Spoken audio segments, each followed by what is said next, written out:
Only a few weeks removed from their 2-2 thriller, the season series shifts from SoCal to NorCal as the Oakland Roots and Orange County SC meet for the second and final time this regular season. From Laney College in Oakland, California, alongside Devin Kerr, I'm Joe Malfa. This game is brought to you by User Testing. Real-time feedback from real customers wherever you work. Visit usertesting.com to learn more. We come into this game with both teams below the playoff line in the Western Conference, only barely. If either team wins tonight, they end the night above that line. They're probably two of the best teams below that line. Oakland's issue has been all those ties. You see 7 in the right-hand column, but they're coming against good teams, and they're coming in very dramatic fashion, Devin. The good news is they've been right there in a ton of their matches. You could also call them the Cardiac Kids if this continues down the stretch. Sacramento Republic, San Diego Loyal, New Mexico United, all late goals, which showed you that grit to get them at least a draw. The problem is, Joe, and you mentioned it, it is only a draw, which has them below the playoff line, but they're only within 3 points. They're right there with some of the better teams in the Western Conference. I look at this team has everything, but at some point in time, you got to start to shore up some of those silly mistakes and get better, because as we break down what they've done against teams above the playoff line, out of the 7, 5, they've gotten at least a point. Guess what? They've only gotten a point. The Rowdies and El Paso Locomotive, the other two being the talking point there. This team is good enough to not only be a playoff team, but to make some noise down the stretch. This is one of those games that you can look back upon and say, that's where we got it back on track. It's Otar Carlson leading the way right now for Oakland with 8 goals. That has him tied for the league lead. But it's also nice to have 2 guys who can supply all that goal scoring. Right now, Orange County's tandem leads the way. Well, you kind of wondered what it was going to look like up front, and you didn't kind of wonder. You flat out said, how are they going to score goals with the departure of Ronaldo Damas to Sweden? They've answered that quite interestingly, and the fact that Milan Orlowski on the front line, dropping in the midfield, just like we saw him in the collegiate ranks, he's done it now for Orange County. Same thing for Cubo Torres. The biggest question mark coming in, could they find a way to get his career back on track? That tandem, best in the business right now in the USL Championship. We'll see if they can get it going again tonight against an Oakland team, like you mentioned, Devin, that has struggled at times defensively. Oakland, can they finally get a win on their home turf? They've never beaten Orange County in a few tries. We'll see if they can do it tonight. It's up next on ESPN+.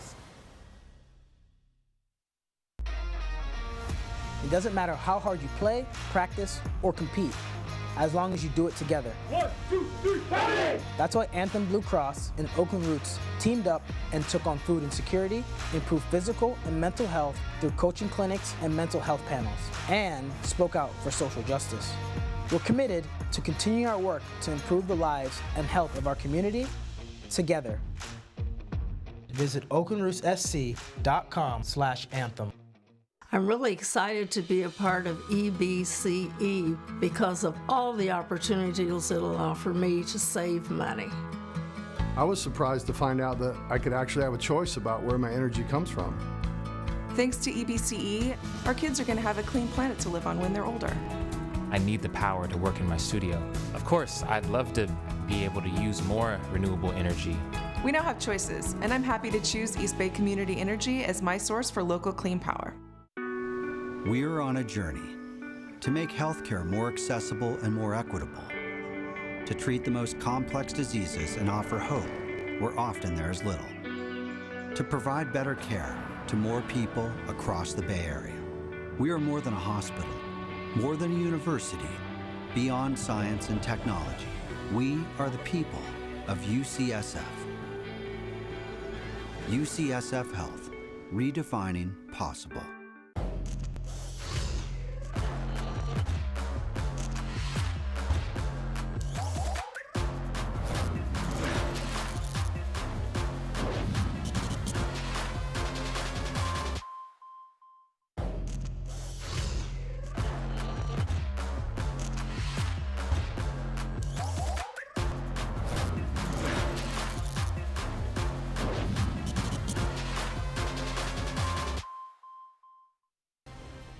Tonight's match is presented in part by Anthem Blue Cross, User Testing, Credit Karma, UCSF Benioff Children's Hospital, Coca-Cola, and Modelo.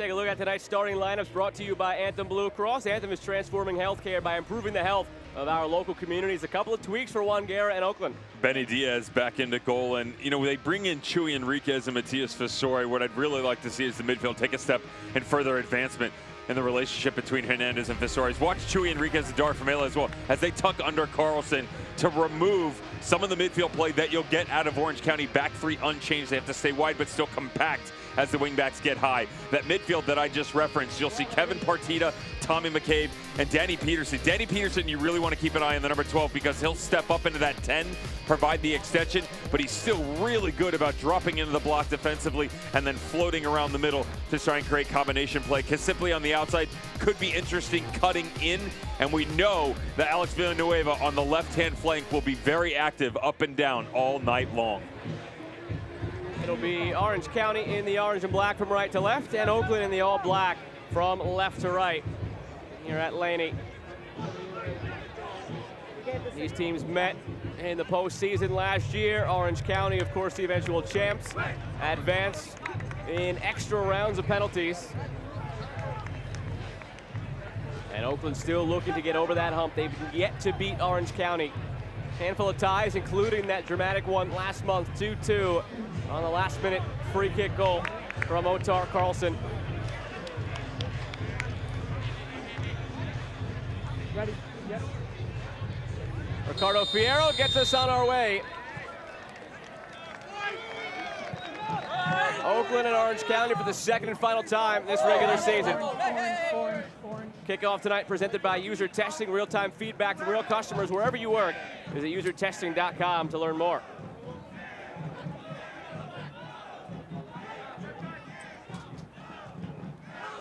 Segunda, Chuy, segunda. Ven, Rito, ven.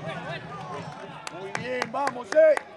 Juan Guerra always active and vocal in his technical area.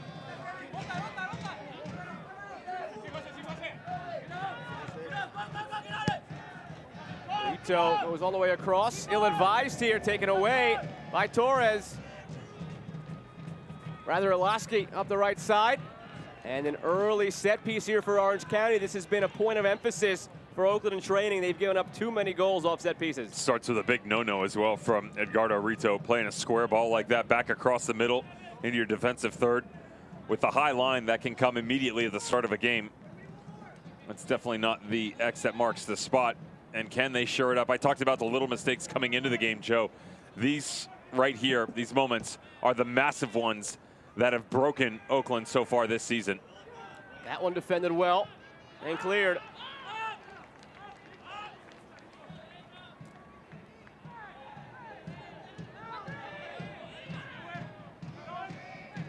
Together. Bien, Mati, bien.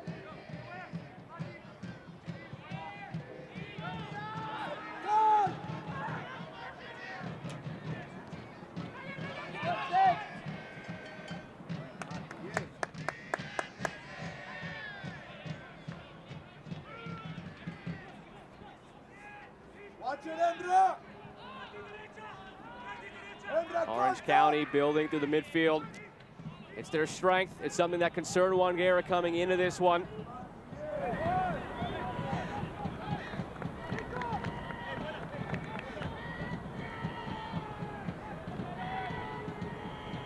Take a look at tonight's injury report brought to you by UCSF Health and UCSF Benioff Children's Hospital. Only Max Ornstill for Oakland. And then on the Orange County side, Acosta and Alaski. Alaski was listed as questionable, was not available off the bench. But he was listed as a question mark coming in. Just because of the quick nature coming back from break, Joe, we didn't address the short bench that is Orange County and the selection for Richard Chaplow this evening. Colin Shuttler backup goal, and then you've got Richards, Okoli, Jonathan Gomez, the youngster, and recent acquisition, Evan Gutierrez. So on the road, you know, you wonder how does that affect them. We'll say that high quality is the good news that you have for your team sheet. The problem is not as deep as you'd like it to be for a team that, much like Oakland Roots, I think you and I can both agree that they're both in very similar situations, right? We've seen a ceiling from them this year, quite high, just a level of consistency escaping them, and then silly mistakes here and there that have cost them points. And that's left them below the playoff line at this point in time. But in the Western Conference, it's wild, right? As you and I are talking right now, only 6 points separate 7 from 13. Could easily make the argument that the West is definitely the better of the two conferences this season, at least top to bottom. And you think about how quickly things have changed. We come into the show, we show you the standings. We mentioned that a win for either team could have theoretically put them above the playoff line. RGV goes ahead and scores 90+2 to get the win over Atlanta, and that's now no longer possible tonight. The best that either of these teams could do is slide ahead of Sacramento just beneath the playoff line.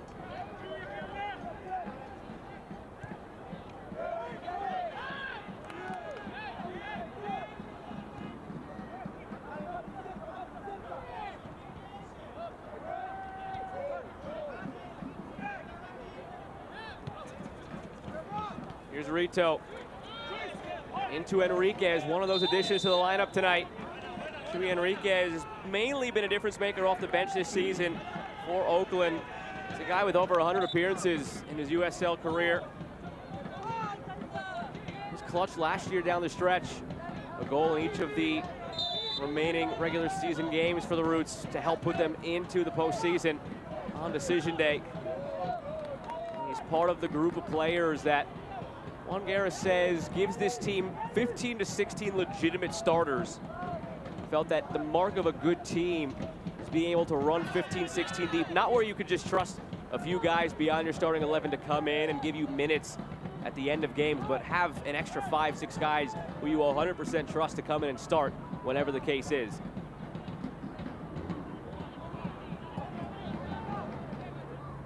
This team loves playing out of the back. Sometimes it's been to a detriment.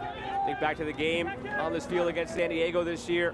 Benny Diaz gifted a goal to San Diego, although that ended up going, as a few of the Roots games have this year, with a last-minute dramatic equalizer for Oakland.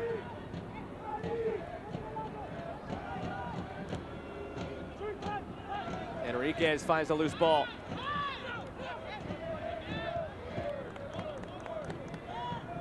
Clemente and Murad on the back line together. Early portions of this season, it was an either-or proposition with those two, but without Alejandro Fuenmayor, it's both. Sent into Carlson, and he's stopped by Rakovsky. Didn't catch it cleanly. Tied for the league lead with 8 goals, nearly had a 9th.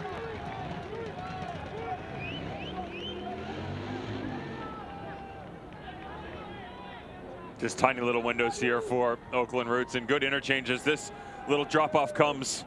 Watch the little spin-off. Dark Famela comes in deep, you get the overlapping run.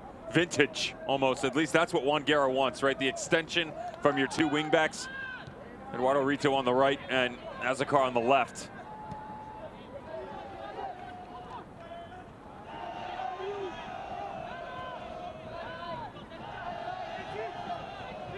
Orozco back and forth with Villanueva. Uncharacteristically sloppy from Orozco. Now on the left side to Azakar. Formella.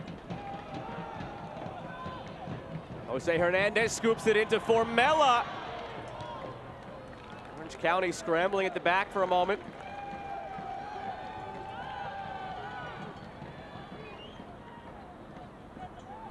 They're just trying to figure out what to do on that far flank right now. We mentioned coming in that it was probably going to be Villanueva on the left wing back position, and Seth Kasipli would rotate over on the right-hand side. They're not really playing with an out-and-out right wing back. They don't exactly have an out-and-out right back either. On that side again, over the head of Carlson, and cleared. It's the same thing. You know, Hunter Gorski is deep and he's tucked in. So as they move from a 3 into a 4, he's having trouble getting to the outside quickly. And the other side is neither Partida nor Tommy McCabe are rotating into that gray area. And although Olaski is situated on the right side, look right there. There's a 10-yard gap. And even if Gorski comes up, look at the little pinch over. Albi Skendi has to come wide. And then all of a sudden, there's this trickle-down effect within the center locations for Oakland that serves them wisely. Again from out wide, again blocked, and out for a corner kick. It'll be the first of the evening, powered by East Bay Community Energy, providing green power at low rates. Visit ebce.org to find out more.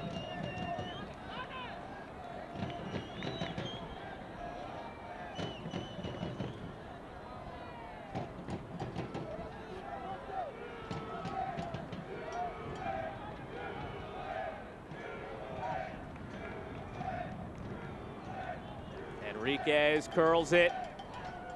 They have a second chance. It's still loose. It's in. Oakland claiming a goal. Is it gifted to them? It is. In the scramble in front, the Roots go up 1-0.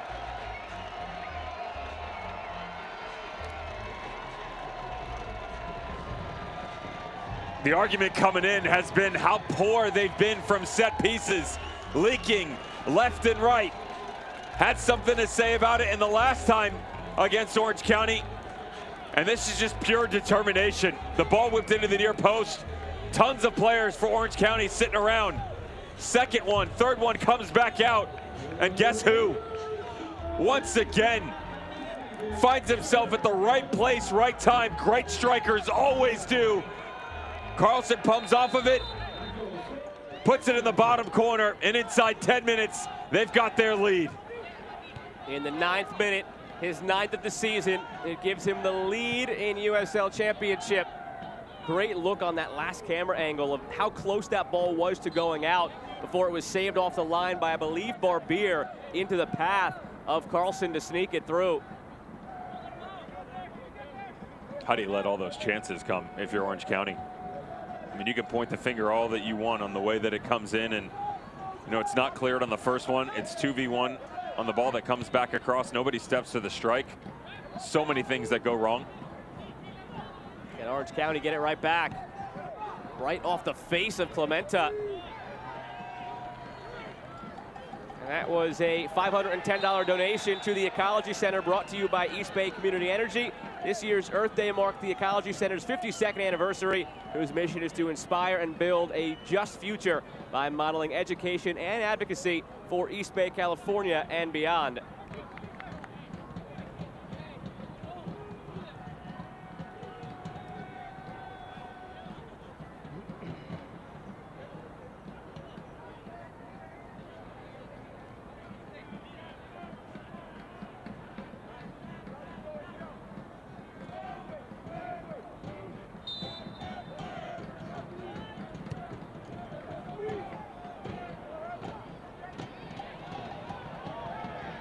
Formella, Carlson flicks it, heads it on, and Rakowski is there. But again, Oakland getting forward.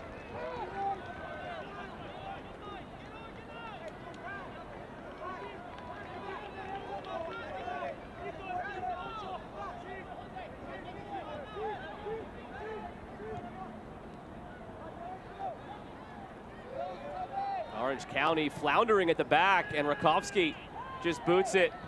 Player went down in the middle.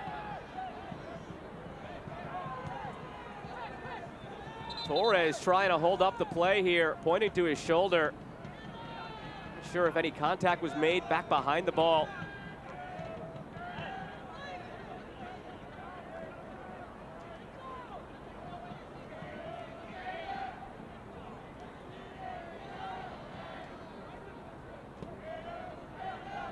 Torres was immediately waving to the trainer to come on, pointing to that shoulder.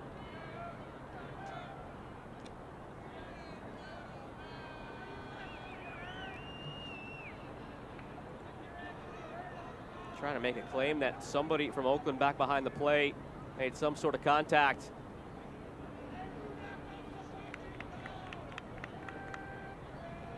He's back to his feet. You obviously hope that he's okay. Kubo would say that, you know, one of the silver linings in these situations, Joe, with the fast start for Oakland, if you're on an Orange County bench right now in the technical area, you get an opportunity to have a quick chat with your players because they're flustered, chasing all over the pitch. I talked about the tactical shape or lack thereof on that far side. There's still plenty of shape lacking in the middle as well. Peterson, Tommy McCabe, Kevin Partita. You know, whether they're looking for depth within a triangle move or trying to just create that straight line so that you can't play directly through the levels for the Oakland Roots. Everything seems to find its way down into that left channel. Milan Olowski and Hunter Gorski need to have a long conversation and do it fast as to how they're going to set up here, because even as I'm talking to you right now, look at the left side. Easy, 10, 15 yards to play with, and then you start to compress in back the other way. What a first touch by Rito, out for a throw deep in the corner. Enriquez, back for Rito.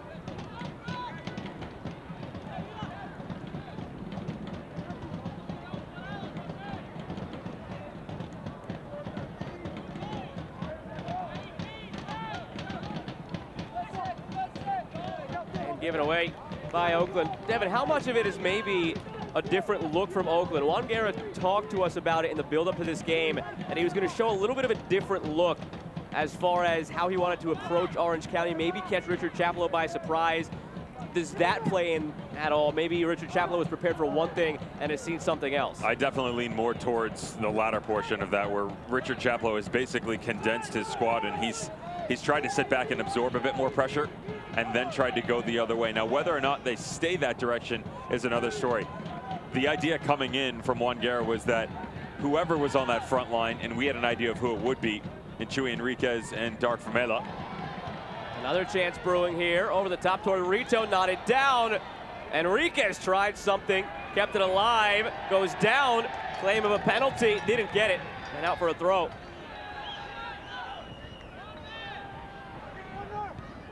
Visore whips it in, Rakowski, no trouble. The idea would be that those two would compress themselves further underneath Carlson, and that's an area that has significantly been lacking in the attack, because you can say that Azakar and Rito can fly up and down the channels. The problem they run into is they're usually joined in tandem by one of the two or three on the front line, and there's a lack of a presence in central locations. That's not the case 15 minutes in. They've got a good job balancing the personnel on the wings while still providing themselves support down the middle.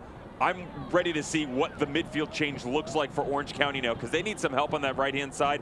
I'm taking at least one player and dropping him underneath Danny Peterson and see if I can pinch someone over to that right-hand side to help out in transitional defense.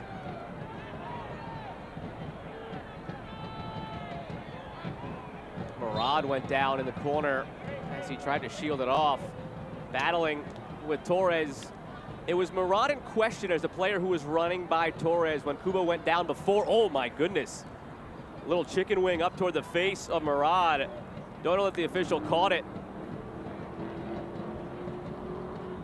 It looked like he might have caught him flush with an elbow. Players have that little black book in the back of their mind for the receipts. Watch his right arm. Yeah, I mean, it's definitely away from the body. Doesn't catch his face. Right here. Oh, ooh. Absolutely. What's even odder is that the linesman points to a goal kick. You get a look at that, and obviously they don't have the luxury of VAR. You get a look at that on tape, that's a straight red. That's real easy that you throw a red and send him packing. That's one where... Where's the linesman? Maybe the linesman was caught up in looking at the feet to see who it was off of last to be a corner or a goal kick, so you cut him some slack in that sense. But what was going on up top, just as important as what was going on down at the bottom, if not more important. Goal kick, corner kick, sure, that's important in the course of a game, but sending a player off, and probably rightfully so if he would have been. One out of the two of them has to catch that. At least the action. You may not be able to, because even on the first replay that we saw before it came up on screen, you could see the motion.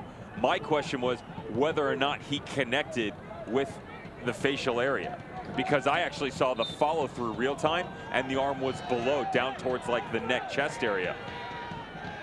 Upon review on replay, you can 100% see a flying elbow. Again, it was a few minutes ago when Torres was down holding his left shoulder. Murad was the player who came across, and whatever the case was, it happened behind the ball. Didn't get a clean look at it. Torres was pointing at Murad, having done something as he came up the field.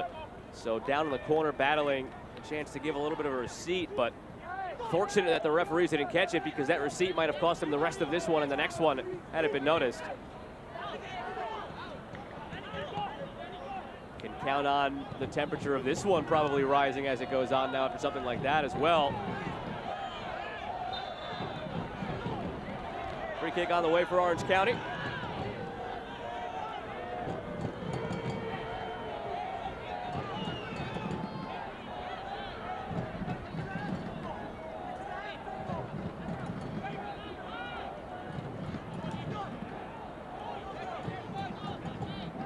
These again the moments where Oakland has felt they've shut off at times, needing to improve the concentration on set pieces and wide deliveries.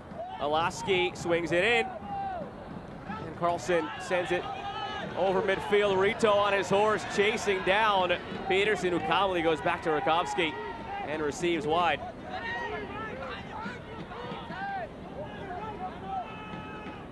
All the way back for Rakowski, battling the sun. Gives it up to Barbier.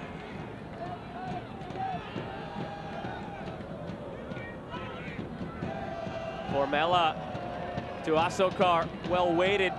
Asokar let it run on by.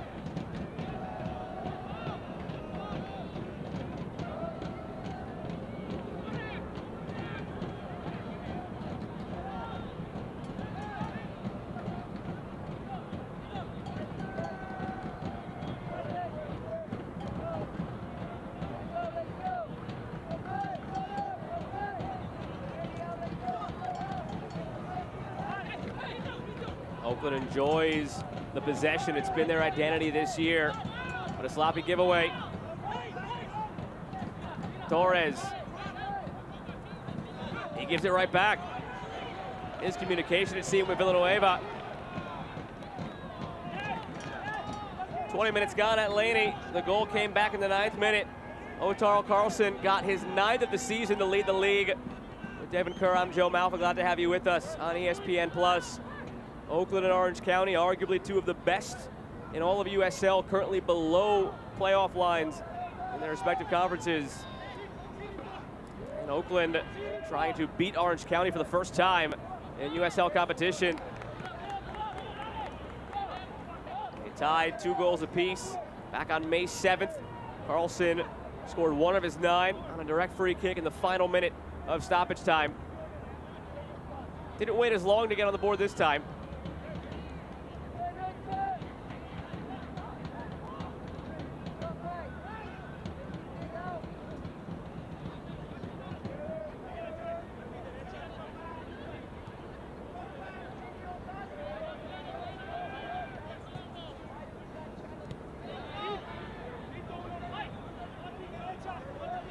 Orange County still just maybe stuck in a gear below where they want to be as the offside flag goes up. We saw maybe what they could be at their peak in their win over Tulsa. Everything was clicking offensively that night. Alaski bags a hat trick. And just as it seemed they might be breaking out of whatever rut they were in, back-to-back draws, and now down early against Oakland. It's not even 2 steps forward, 1 back, or 1 step forward, 2 back for Orange County right now. It's just 1 step forward, 1 step back, and staying in place. They have made the change, though, tactically, that I mentioned might happen. I said you got to bring at least 1 down underneath that midfield 5. They've done that. Tommy McCabe has dropped in more so of like a 4-1-4-1 look. So you've got that depth to play off of the back line with the press that is from Oakland. It's been very impressive 22 minutes in, no pun intended. They've now got that little outlet pass, so they can find Tommy McCabe. The problem is he hasn't been able to turn and link up with Kevin Partita and Danny Peterson. Now, Danny Peterson, past 2-3 minutes, has recognized that. He's starting to shift into it. Kasipli and Alaski have switched as well, so you get a real clear line to still try and find Kubo Torres and Alaski coming high on this left flank.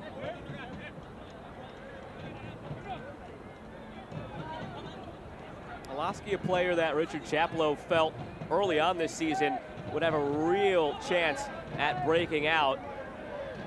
The last couple of years in the Real Salt Lake Real Monarchs organization, kind of on that bus back and forth between the 2 sides and the 2 leagues. Never really had stable ground to find a rhythm. Chaplow believed that Orange County provided that, and it was only a matter of time before the goals started pouring in. And pour in they have.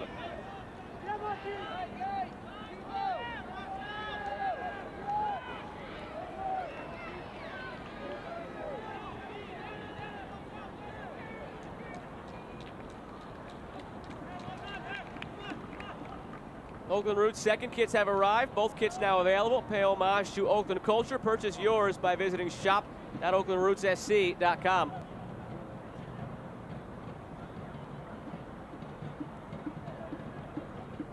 Benny Diaz back in goal. Picked up the red card with about 20 minutes to go in that match against LA Galaxy. They went on to hold on to the victory.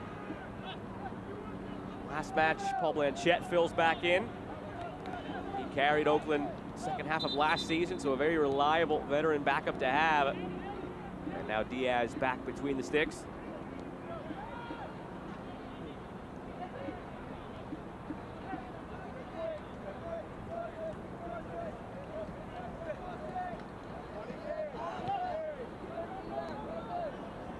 Diaz very comfortable with his feet. Back where it started at Clementa's feet. Loves the diagonal Clementa. Anytime he has a chance to play it, he will. But it pops up and hits Asokar in the hand.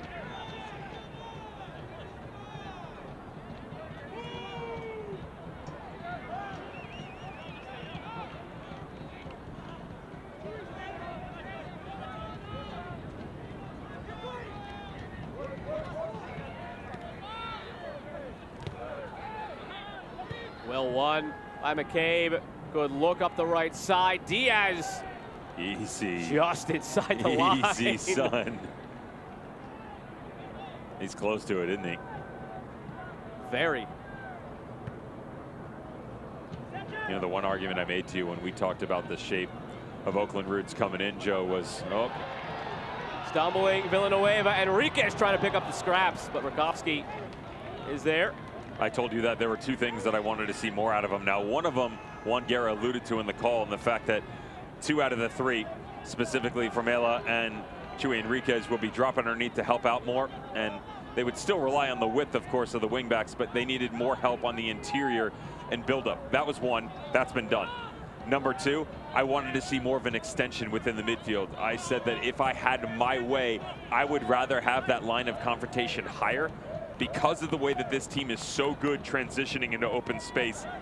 When that breaks down, you can't just rely on the front 3 to then start and push away Orange County with as talented as they are on the ball and their midfielders. So you bring the 2 midfielders high, and then the wingbacks makes it that much more difficult to play out, and they've done that as well. Hernandez stomps on that one from McCabe. And Hernandez playing alongside Fasore. It's a tandem we saw a lot last year. Not as much of this season, as Fasore has been in and out of the lineup, as this one is driven well wide. Those two work so well together.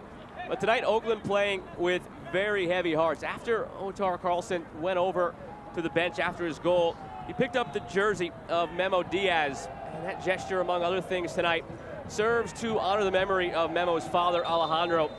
He tragically passed away this week.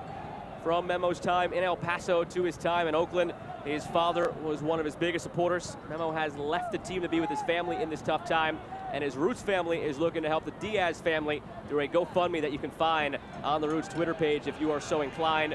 Juan Guerra spoke glowingly about the type of person Memo is and what he means to the organization, and he wants Memo to know the whole organization is here to support him and his family in this trying time, and the fans are there as well.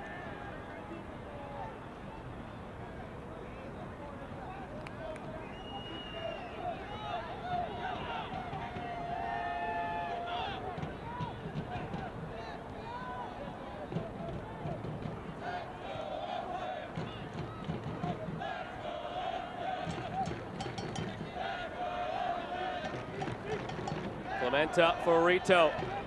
Cuts in, was looking top of the area for a cutting for Mela.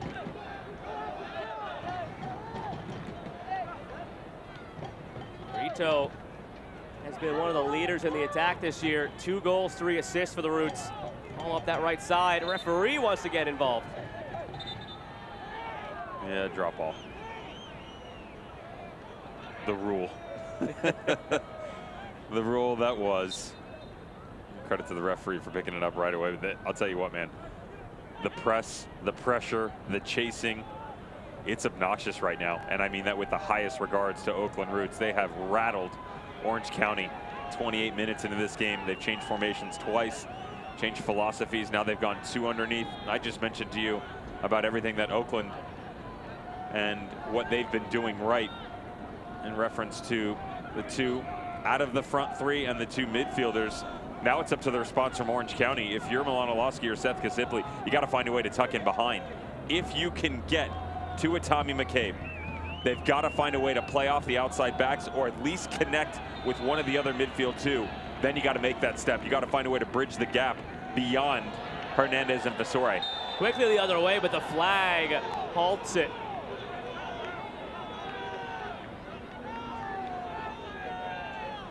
Carlson once more has a chance tonight with the remaining 60 minutes to be the first in the league to hit double figures. The loanee from Venezia.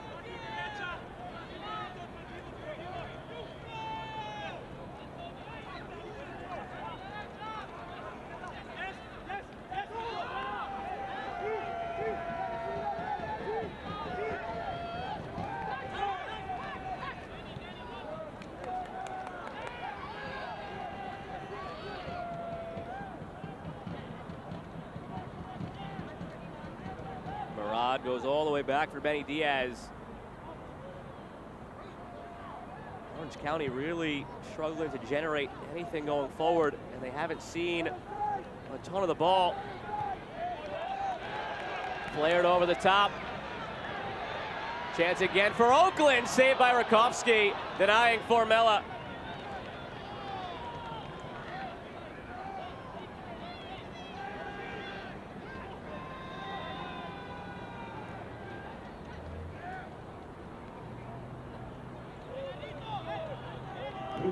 To your point, though, as good as they've been, they got to capitalize on this.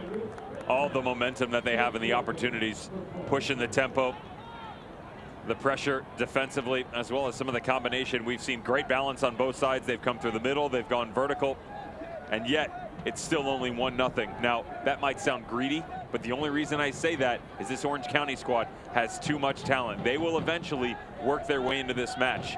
The problem being, so far in the 2022 campaign, is that going to happen 70 minutes in, 80 minutes in? What you don't want, if you're Juan Guerra, is to continue to play like this, create opportunities, and just be sitting there on a 1-0 lead. Orozco taken down by Alaski, claim of handball on cue, Devin. Here's a chance to get it right back for Orange County. Penalty on the way.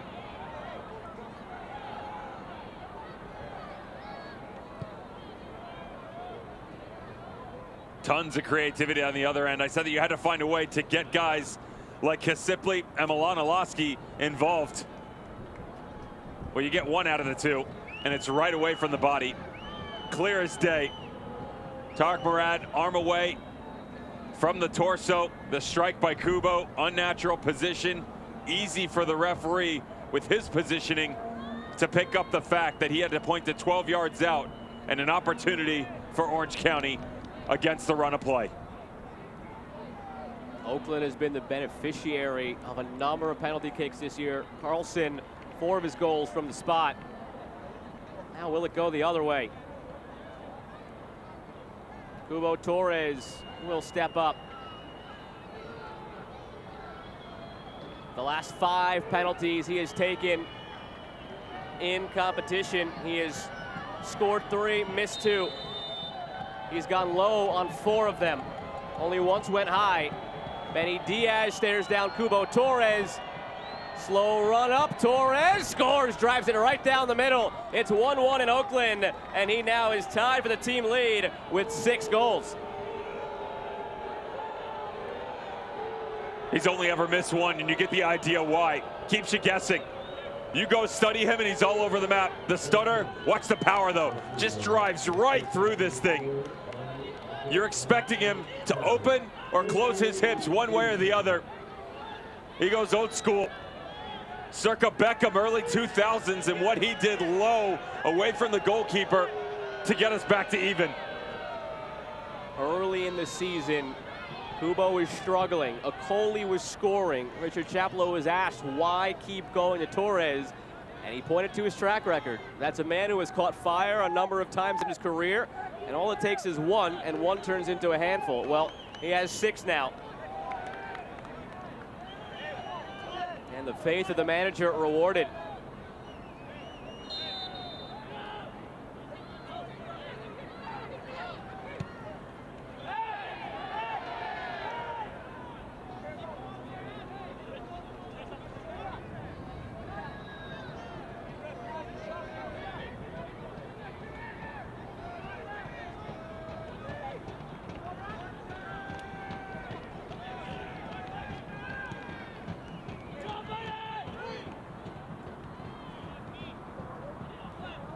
Now the question is, with a dozen minutes left, can they make another one here? Stopped by Diaz. Olaski laces through it. Where would that would have ended up if not for Diaz? Got to have a wandering eye right now if you're Tarek Morad, Danny Barbier, or Emmerich Lamenta. There he is again. And this is the inversion that I talked about. Notice how he squeaks in behind the two levels. Hernandez Fasore trailing back. There's about a 15-yard gap. Olaski just slides right in between it. So comfortable with right or left and a good strike. Contact in the area. They want another penalty. Did they get it? No. Foul coming the other way. For a brief moment there with the bodies flying all over the place, I wasn't sure which way Fierro was going to point as he blew the whistle. I feel like it's got to be pretty obvious to give another penalty, though, within a couple of minutes after the last one. How about the finish by Danny Peterson? Still made sure to get it there just in case.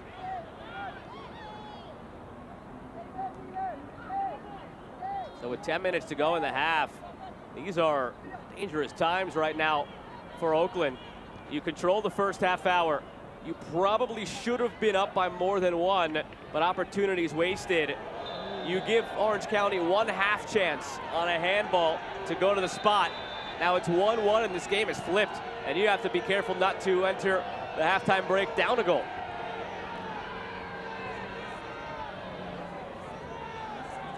Yellow card to Formella. He's got an argument here because as this pressure comes back across, it almost looks like he moves out of the way.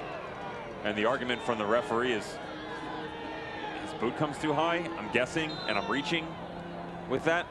I mean, it's still waist level. The head does come down, but the card you get because he just continues to go and it's persistent.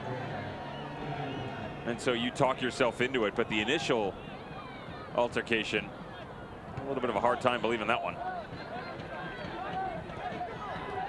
Rito as Enriquez in front. On the backside, Formella really wanted it, had his hand up for about 10 to 15 yards.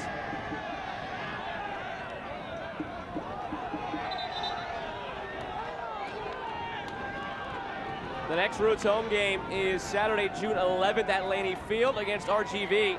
Select number of tickets are available. Call 510-488-1144 or visit oaklandrootssc.com/tickets for more information. Part of a 35-day span in which they don't leave the confines of Northern California. 5 home games with the only road trip in there this coming weekend. About an hour and 15-minute bus ride to Monterey Bay. That's the Monterey Bay side all of a sudden. That is right on Oakland's heels after wins against Louisville and Colorado Springs. A good argument, or good chance on an argument. It's a pretty distinct statement to make here. A good chance for them to pick up points. The Monterey Bay thing is one, but you know, RGV home, you should, in theory, get at least a point there. New Mexico United has struggled on the road. We'll see what that is. San Antonio, that's a whole nother argument. I'm not going to get into it. You know why. and then Atlanta United 2 and Los Dos. I mean, you could make the case within that stretch of 5 or 6 matches. 3 wins. You would think. I promise you, Juan Guerra's thinking that way. Lasso Carr drives it in, looking for Carlson. Never broke free. You asked the point blank, is the stretch ahead of them defining in their season? He didn't shy away from it. Sometimes coaches will give you the runaround. Hey, look, they're all important games. You have a chance to pick up 3 on any given night. He straight up said, we came into this stretch of 3 home games here, starting with Los Dos, then Sacramento, and now Orange County with a target of 7 in mind. So far they have 4, meaning he looked at tonight as a near must-win. Didn't want to call it a must-win with still 20 games remaining, but he said we need to win this game.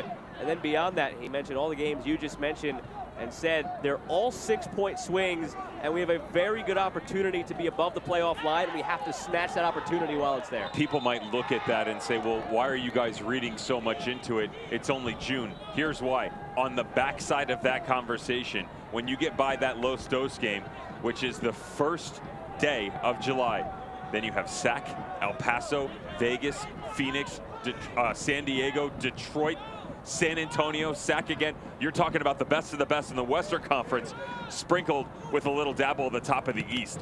The schedule gets much harder, and you'll hear from everyone. I would much rather be sitting in a good position, having already played the games, than having to chase those points down at a latter portion of the season. Any coach will tell you that.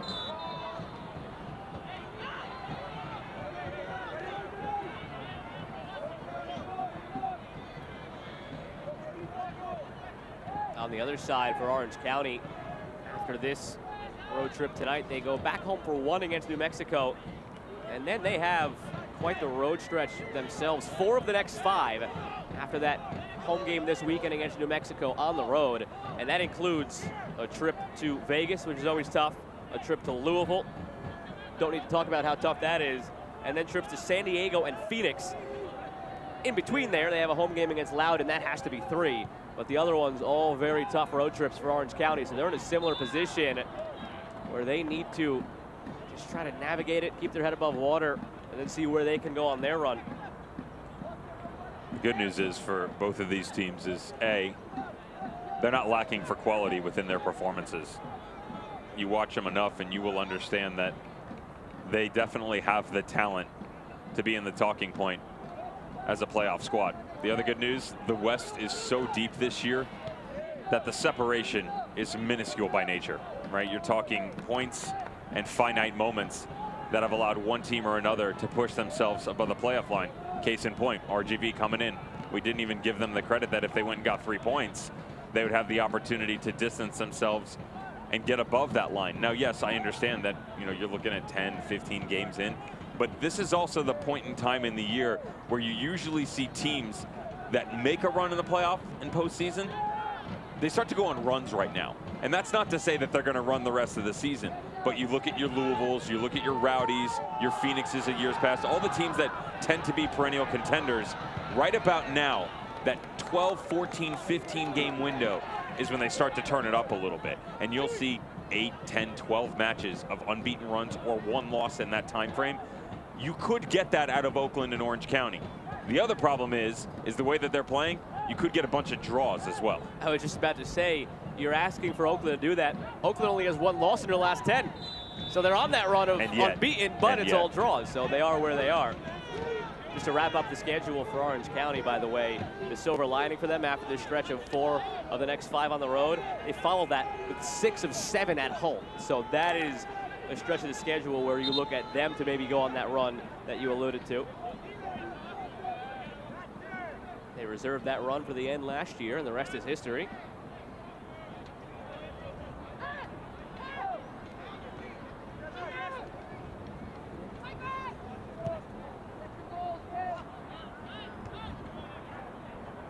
Sun setting here in Oakland, as is the case on this first half in the waning moments. It was Carlson all the way back in the 9th minute, and then Torres in the 32nd from the penalty spot. Orange County woke up a bit after that penalty shout. Starting to find more of the ball and some more dangerous areas. Enriquez grabs the boot of Orozco as he tries to run by. Now, the good thing is it's not like last year where these teams will play 4 times and this will continue to bubble over. This is the final time they're meeting this regular season. And again, maybe that's for the better because we've seen that elbow that was unnoticed from Torres. We've seen other little things like that. Enriquez trying to trip Orozco running by. We still do have a half to play. The legend that is Michael Orozco knows exactly what he's doing, though. Watch the backside. How do you do? Little step over. Chuy Enriquez returns the favor. They both know better, but it's the gamesmanship. Nothing that I would ever partake in, Joe, as you know. But hey, Enriquez was just trying to tie Orozco's shoe. It looked like the lace was a little bit loose. Over the top here and taken down awkwardly by Torres. Good thing that was poked away by Fasore because McCabe was waiting to blast it top of the box. Now in transition, Enriquez out for Rito on the backside. An option, it's deflected, and it's headed out for a corner. He was looking at Formella, making that run up the far side, but Rito stays on his back for a moment. This is smartly done, though, by Oakland Roots because coming in, regardless of who's on that front line, you know, most recently Charlie Dennis comes to mind. The cut to the interior, that's what they've been lacking over the course of their matches this year. Usually one of the front three, they'll stay wide, they'll stay high, and they close down their options. Instead, the little cut in by Chuy Enriquez, as tiny as it is, 2 or 3 yards, allows the space to open up on the outside and allows more numbers to get into the box. Enriquez, there's a delivery like that off the corner in the 9th minute that led to the goal. This one just outside the area. A free kick on the way for Oakland.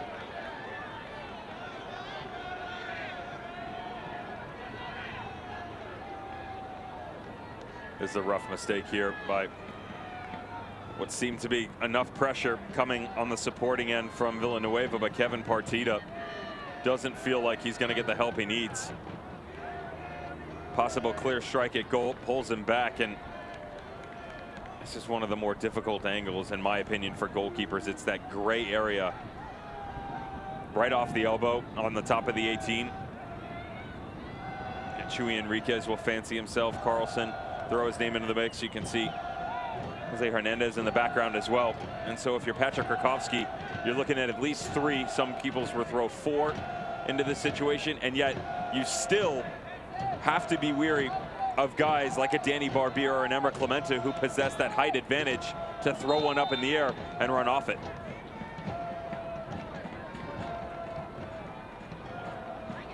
Who's it going to be?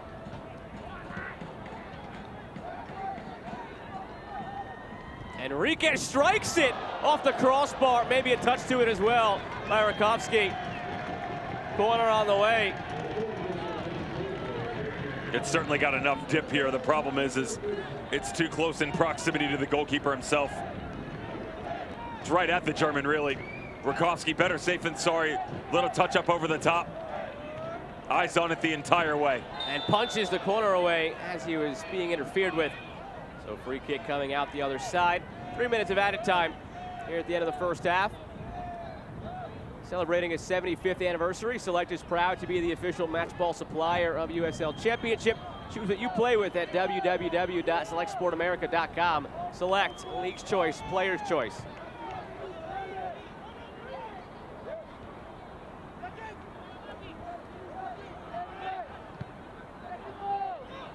Torres skies it.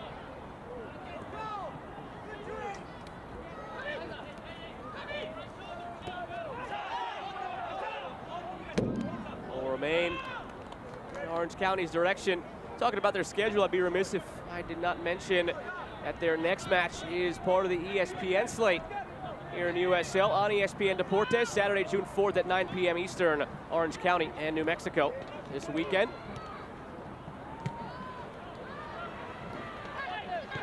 Orozco for Villanueva. Torres has the overlap of Villanueva, goes inside instead. McCabe. Kevin Partida hits it back for McCabe, and now Orozco.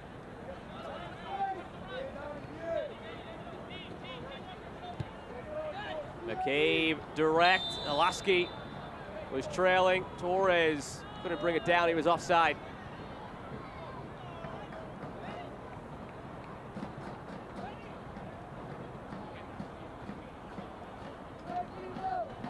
Minute remaining here of stoppage time. Scoring something last minute.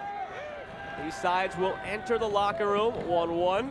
Two sides that have had their fair bit of draws. Two sides looking for 3 tonight, not 1. Curious how the second half would play out. If they open up a little bit and try to go for the 3. If they continue to play it tight. 2-2 last game, 1-1 so far here. What do Richard Chaplow and Juan Guerra do in half number 2? The good news for, in theory, Juan Guerra and Oakland Roots is that they've actually taken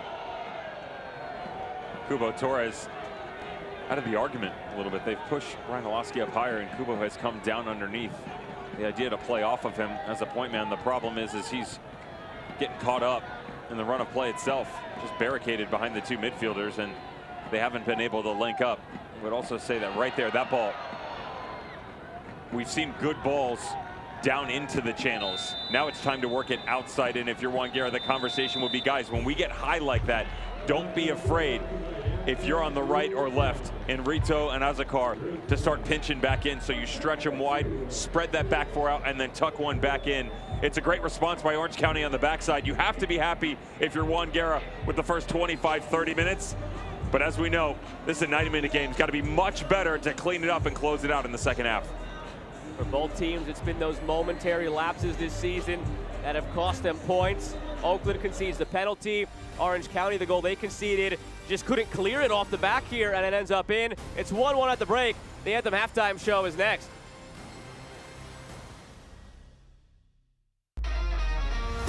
It doesn't matter how hard you play, practice, or compete, as long as you do it together. 1, 2, 3, party! That's why Anthem Blue Cross and Oakland Roots teamed up and took on food insecurity, improved physical and mental health through coaching clinics and mental health panels, and spoke out for social justice. We're committed to continuing our work to improve the lives and health of our community together.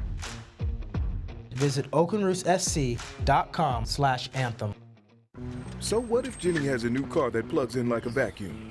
You have you. Yeah, you. You create your own karma. You, who endured this to save on rent. You, who upcycled your prom suit for your first job interview and still nailed it. You, who went the extra mile to earn extra cash. Now you have Credit Karma, the money app where your hard work can pay off with a new credit card, a new home, or even a new car. And wait till Jenny sees this. Whoa there. Create your own karma with Credit Karma.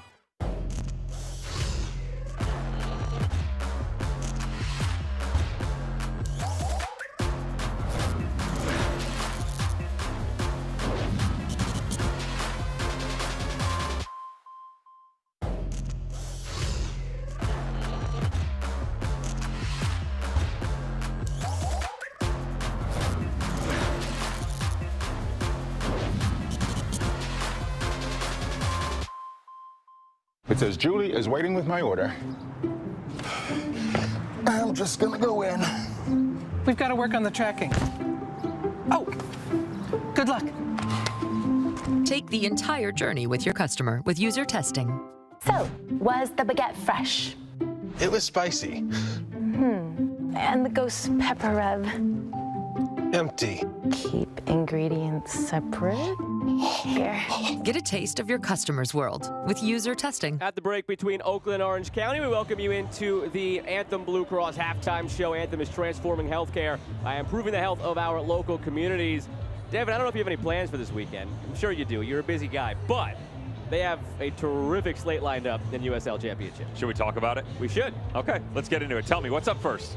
This one is sneaky good on Friday night. Vegas is one of the more fun teams this year. Colorado, second in the league right now in the Western Conference. Yeah, they're going to feel bad about the performance they just put forth against Monterey Bay. Laid an egg against Frank Yallop and co.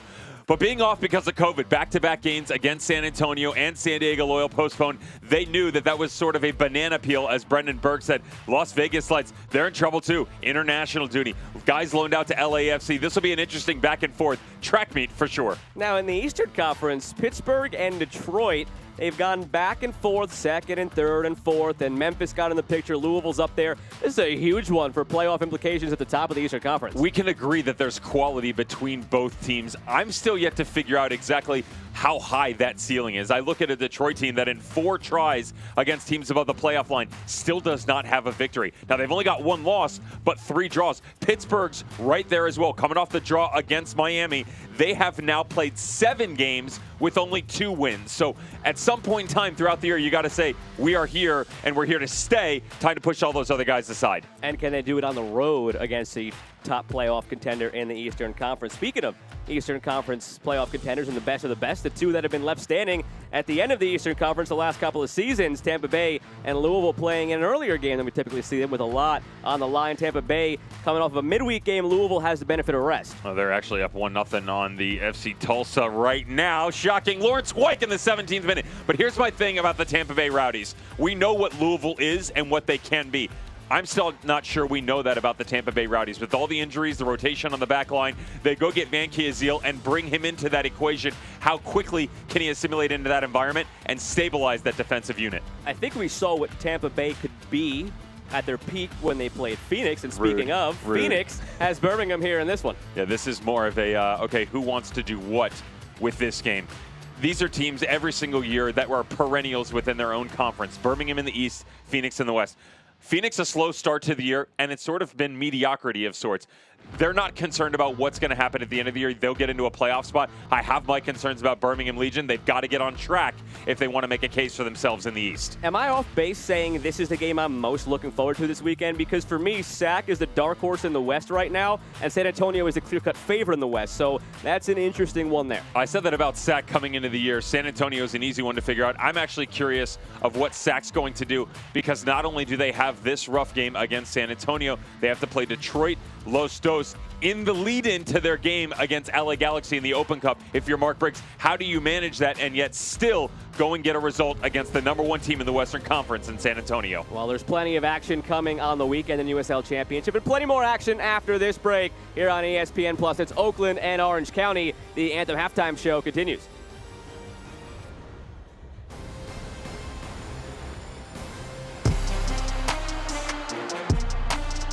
It's a goal for Orange County SC, and their first of the season. And that's full time.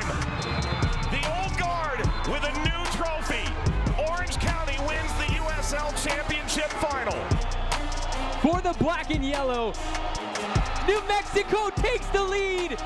And all 12,000 plus here at the lab are on their feet.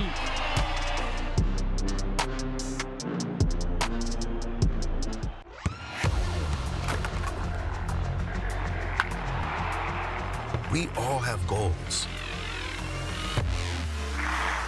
But let's be honest, most of us aren't going to be professional athletes. But if your goal is to finish your degree, we can help. Come to a university that puts your goals first. Bellevue University, your partner in finishing goals.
If Philly Garcia didn't have the fighting spirit to drive his ambition, he never would have left home for LA with only his car to sleep in.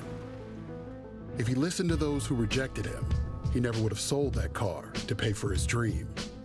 And if he lacked the will to improve his craft, he never would have made a name for himself, lining up some of the biggest names in pro sports. That's the fighting spirit. That's what makes a lion. Modelo, root for those with a fighting spirit.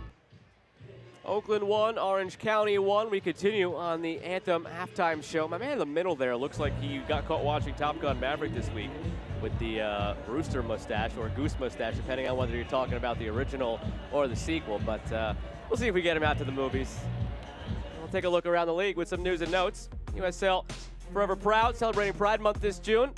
International duty, plenty of players who are selected various continents for their teams.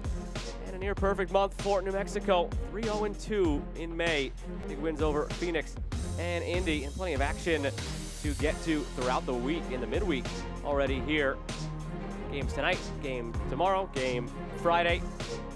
As a very busy week is on hand here in USL Championship. RGV ended up winning by a larger score there over Atlanta. They still took all 3 points on a last-second goal. And then it was 1-1 between FC Tulsa and Tampa Bay. Tomorrow, we have New York and San Diego. And the ESPN schedule continues. Have that one between Orange County and New Mexico on the 4th. And the one that I think most of us are looking forward to, Devin, maybe you disagree, but the one I'm circling is Detroit and El Paso. That's a fun one. I'm here for that. Believe it or not, I'm actually looking to the right and what is the Louisville-Hartford game. That Louisville-Hartford game last year was diabolical. It was mistake after mistake the way that they played, and it turned into this wide open fixture that you didn't see happening at that point in time because of the fact that Louisville was playing so well. Hartford wasn't exactly on the up and up, and it was a fun boxing match that went back and forth. Let's see what the rematch looks like. Let's see what the second half of this one looks like in the rematch between Oakland and Orange County from about a month ago. That one finished 2-2. This one is 1-1, and we have 45 more minutes to see if they'll split the point each or either side can take all three here on ESPN+. So what if Jenny has a new car that plugs in like a vacuum? You have you. Yeah, you. You create your own karma. You, who endured this to save on rent. You, who upcycled your prom suit for your first job interview and still nailed it. You, who went the extra mile to earn extra cash. Now you have Credit Karma, the money app where your hard work can pay off with a new credit card, a new home, or even a new car. And wait till Jenny sees this. Whoa there. Create your own karma with Credit Karma. We're on a journey to make healthcare more accessible and more equitable, to treat the most complex diseases and offer hope where often there is little, to provide better care to more people across the Bay Area. We are more than a hospital, more than a university, beyond science and technology. We are the people of UCSF. UCSF Health, redefining possible. It doesn't matter how hard you play, practice, or compete, as long as you do it together. 1, 2, 3, party! That's why Anthem Blue Cross and Oakland Roots teamed up and took on food insecurity, improved physical and mental health through coaching clinics and mental health panels, and spoke out for social justice. We're committed to continuing our work to improve the lives and health of our community together. Visit oaklandrootssc.com/anthem. When we think about the benefits of East Bay Community Energy, we think about cleaner air, good jobs, lower costs. Good morning, welcome everyone. The Scott Haggerty Wind Energy Center gives us a tangible example of how clean energy can deliver local benefits. There is something wonderful about being part of this historic moment. We are delivering cleaner, greener, cheaper energy. It's an investment in our future. You're sharing our vision of providing power for Alameda County residents. Tonight's match is presented in part by Anthem Blue Cross, User Testing, Credit Karma, UCSF Benioff Children's Hospital, Coca-Cola, and Modelo. The first half controlled early on by Oakland. Orange County found their way after that. A look at the highlights brought to you by UCSF. A ton of chances for the home squad. This one, maybe not the most customary of sorts, but it still falls to their main man, Carlson.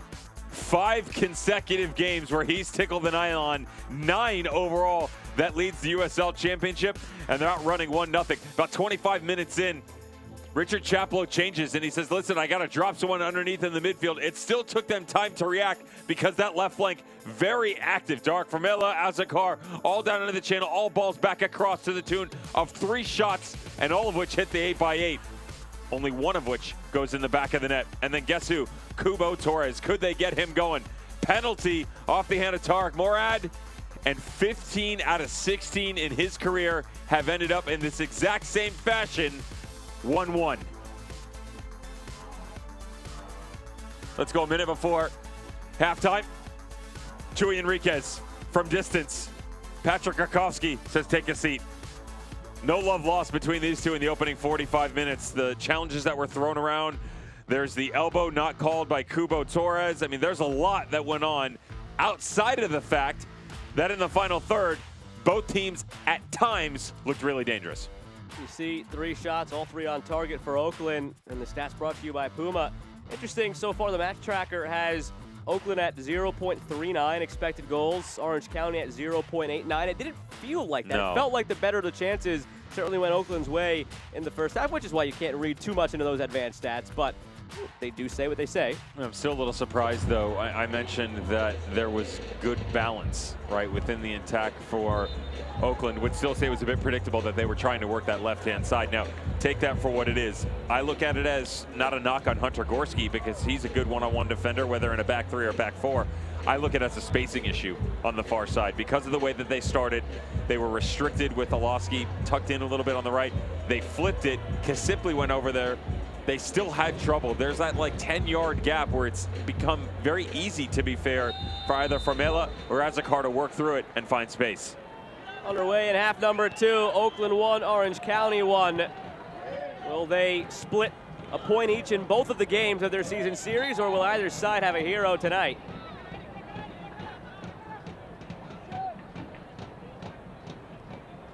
No changes at the half for either side. Something to keep in mind that you alluded to in the first half, Devin, as this game goes along. Only 4 outfield players available for Orange County. Might not be able to make the same impact off the bench as Oakland. Well, just sheer numbers. They only have 4. They could make 5, so they can't even use them all. If Oakland decides to use them all, they have the advantage there in the fresh legs.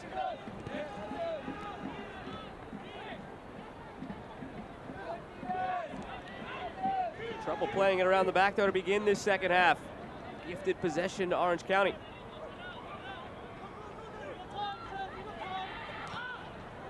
And gifted right back. Hernandez.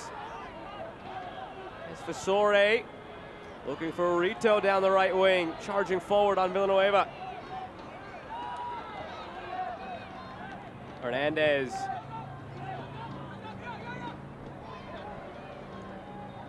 Ushered to Rakowski and back for Kasipli. Deft little touch up the wing to himself, but it rolls a little bit too far. Asokar deflected. Carlson battling for it. Ball stayed in. Play on.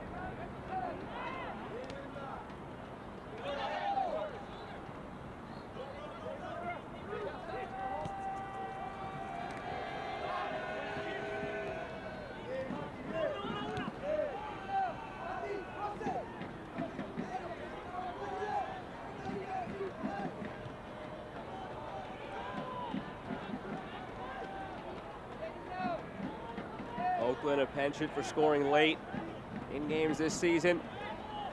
Got those 3 really late ones in stoppage time in their name to steal points. Also lead the league in goals scored in the last 20.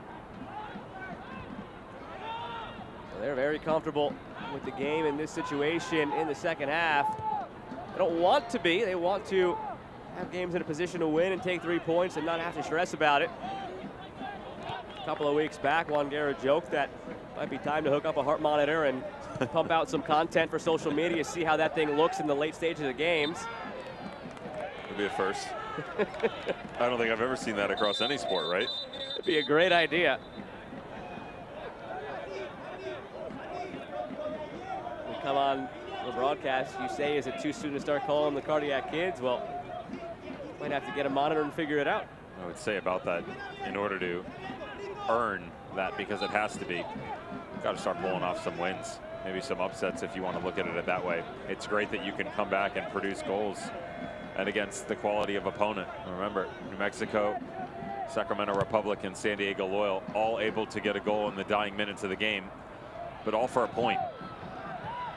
The way that you've started this match, I said you couldn't let all those opportunities go by the wayside because Orange County would work their way back in. They've done that. Now can you go be a goal and be the aggressor instead of, you know, sitting back and trying to find a way to work your way back into the match? Be in the driver's seat and see if you can take it home. Threaded through here. Partida blocked by Clementa. Closes so well, so strong in the 1v1. He's actually the example Juan Guerra used when it came to some of their issues in conceding on set pieces and those momentary lapses. He didn't mean to pick on Clementa. Said he loves Emmerich, doesn't mean to single him out, but he's one of the guys who has that lapse in concentration, let his man break free on goal a couple of times. One of the best in the league for a long time when it comes to man marking. Picture perfect defender, has the size, talent, character, and heart. Juan joked that he wouldn't want to go up against Clementa one-on-one. You see the individual moments there, that one-on-one defending, but it's been those moments here and there where they've lost that concentration, and they worked this week on the concentration. Juan Guerra mentioned that he's never afraid to raise his hand and ask for help, and he did just that. in terms of figuring out how to build concentration within a team. I loved him going into it and said, you know, made a call or two. Different methods, challenging guys in different ways. And first off, I commend him for doing that because it's not easy. Formella cuts in, shoots right at Rakowski. It's not easy for a manager to look in the mirror and go, okay, how do I get the best out of these guys? Am I doing something wrong? What am I doing right to intensify it? So as the conversation ensued, I said, Juan, listen, if you want to keep this private, I fully respect it, but would you mind sharing with us who you spoke with? Otherwise, I wouldn't be doing my job. And he kind of laughed and said, yeah, Gio Savarese. That was the first one. And then, of course, the manager he got the opportunity to play with in the Venezuelan men's national team, and Rafael Dudamel. Two high-quality coaches that were kind enough to share their time and apparently regularly do for a manager in Juan Guerra that really believes in what's going on here in Oakland. You can't blame him. Went into detail on some of those exercises. Said it was as simple as, from what he heard from those coaches and some research that he was then prompted to do on his own, surfing the web. Said it's something simple and subtle. Just explain the instructions to drills faster and with more urgency moving from drill to drill, so it forces the players to be more in tune to keep up with the speed of what you're talking about. Little things like that, you don't realize it. It's subtle context clues that subconsciously make you concentrate more, lock in a bit harder. Rito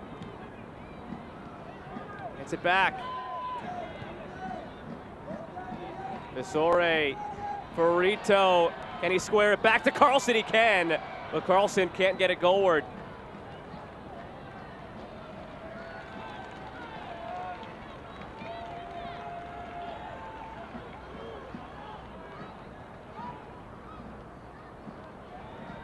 Enriquez floats it toward the back post. Nobody made that run. Asokar came to the top of the six instead.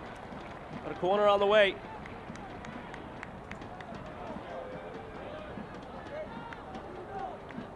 Enriquez on the delivery each time this game for in-swingers from that side. Asokar seemed like he wanted it, but now leaves it for Enriquez. Deliveries haven't been great, but the first one did yield a goal in the ensuing melee in front. This one much better, arc toward the back post and headed, saved off the line. Barbier got to it. Great delivery from Enriquez. Villanueva helps his keeper out.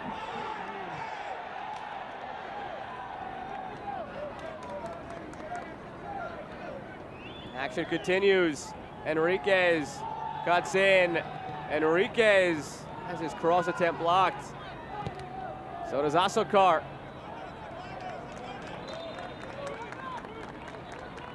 This is tight. This is really close as to whether or not it's over the line. Great ball whipped in by Chuy Enriquez. And the back post run of Danny Barbier. Villanueva just drifts into the near post. It's by Rakowski. Well done on the backside of things by the defender to push it away.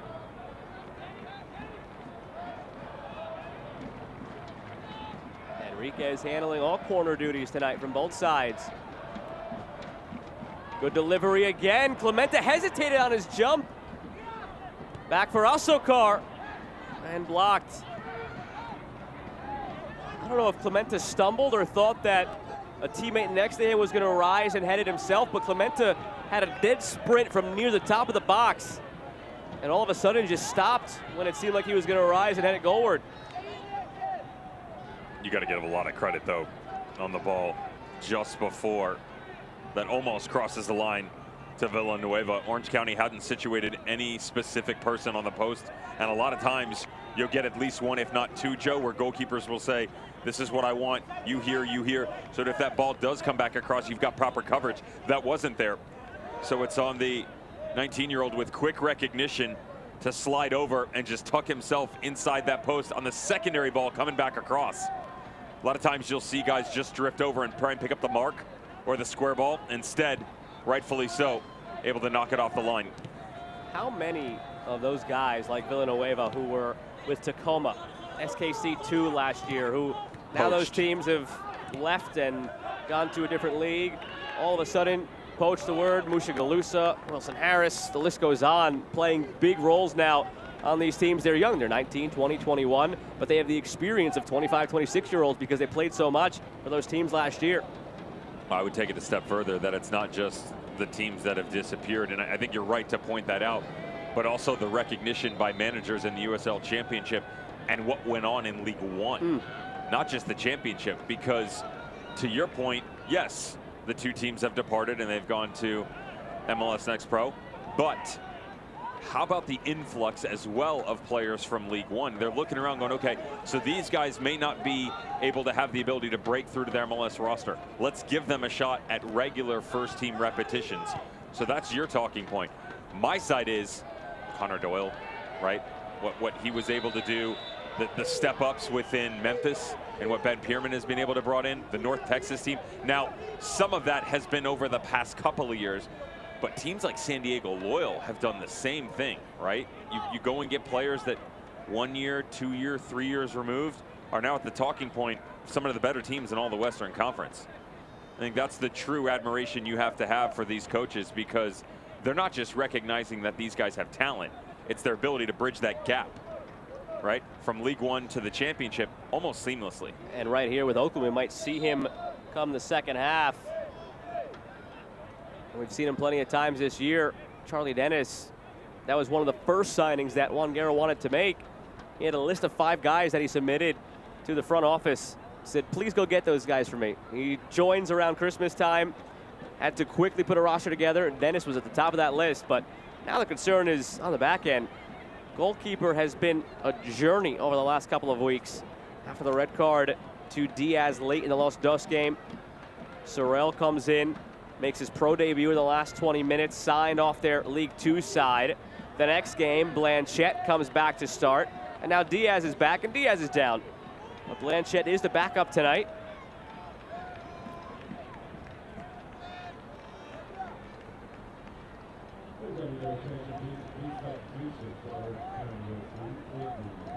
Changes on the way for Orange County.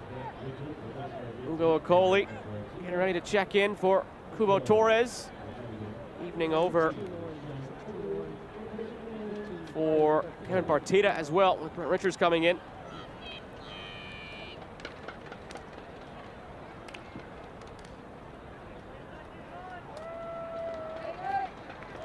Substitutions tonight powered by East Bay Community Energy.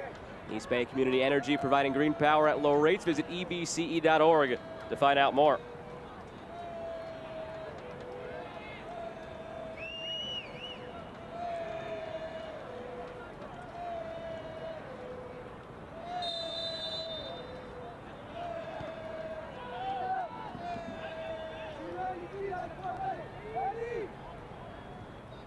Diaz testing that lower extremity right away that the trainer was working on.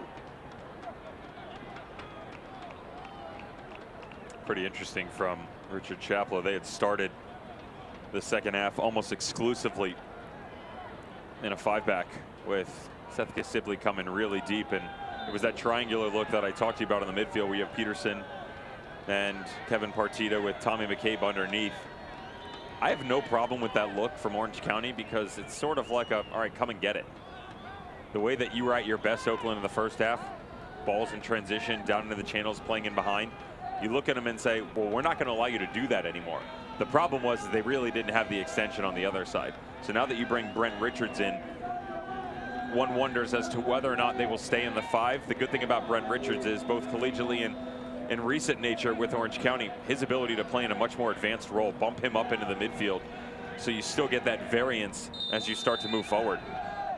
He was a magician last year in terms of the assist he provided, mainly up the right side. Villanueva's delivery toward the back post doesn't get there because Diaz cuts it off.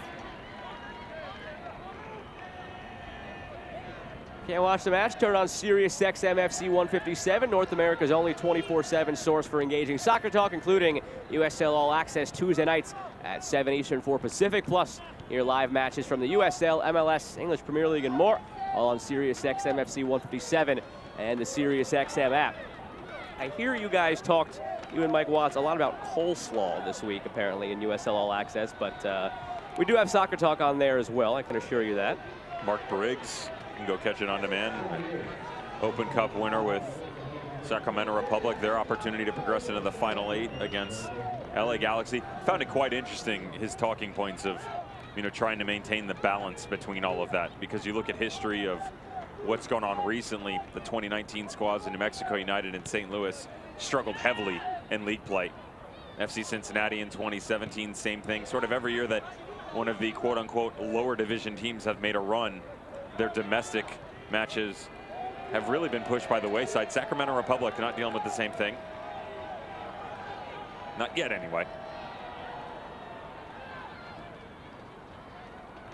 Hour gone, half hour to go at Laney with Devin Kerr. I'm Joe Malfa. Glad to have you with us on ESPN+. A goal each. Otar Carlson back in the 9th minute for Oakland. And then Kubo Torres from the penalty spot in the 32nd for Orange County. These teams tied 2-2 back on May 7th. Here's their final meeting of the regular season. Oakland has still never beaten Orange County.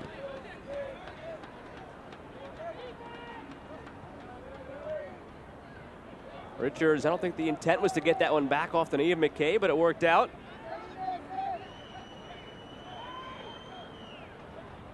Good turn from Alaski into a soft spot.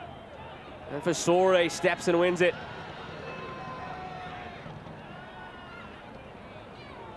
Okoli comes in, Torres goes off. How different is the look up top for Orange County with the contrasting styles of those two strikers? Well, they're just trying to find any sort of physical presence in Ugo Okoli. Alaski, cleared by Murad. You can expect to see that look right there with Milan Alaski coming down underneath more frequently. It was something at the tail end of the first half that puzzled me a little bit as to why they had brought Kubo Torres down in and playing him as the false 9 with Alaski up top. Could have been winded a little bit. The other side is, if you could play into him, you can play strong into the false 9 spot with Kubo, have one or two of your midfielders playing underneath, and now all of a sudden you've got a combination of 4 if you can find Alaski. That never fully took shape. And so the departure with Okoli in gives you the stretch. He's got the speed, the physical presence, and yet Alaski, you know, though they haven't produced anything drastic in terms of chances, he's much more active here in the second half. He's been on the ball more, and that's exactly what you want.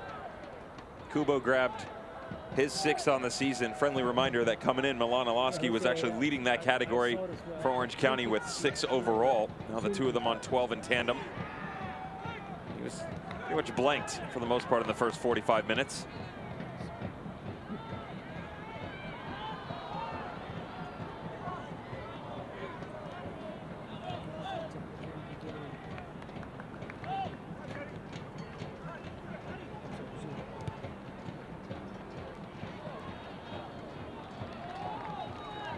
The USL is committed to supporting the LGBTQ+ community through the Forever Proud project. The USL strives to create safe and welcoming environments for all fans, players, employees, and partners. Learn more at uslsoccer.com/foreverproud.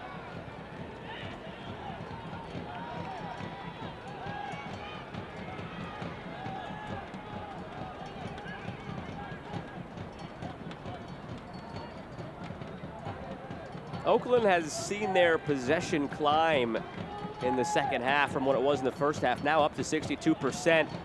But it hasn't felt that way. It's felt like Orange County has been on the ball more than they were in the first half, and here they are again. Alaski squeaks through. Alaski goes down. No second penalty there for Orange County, just a corner. He's feeling himself though, Milan Alaski. I'm finding the ball and giving it to him as often as possible. Just the quick-witted nature. Watch his feet. He's so comfortable no matter how players are around him. It is a good tackle by Tarek Morad. It looks like it's him from behind, but Alaski's actually drifting to his right as he goes to ground the center back. When you got a guy that feels that confident, just continue to feed him, because it'll come. Another set piece to defend here for Oakland. It's been their undoing this season. It is again. Orange County 2, Oakland 1. Albie Skendi on the end of it.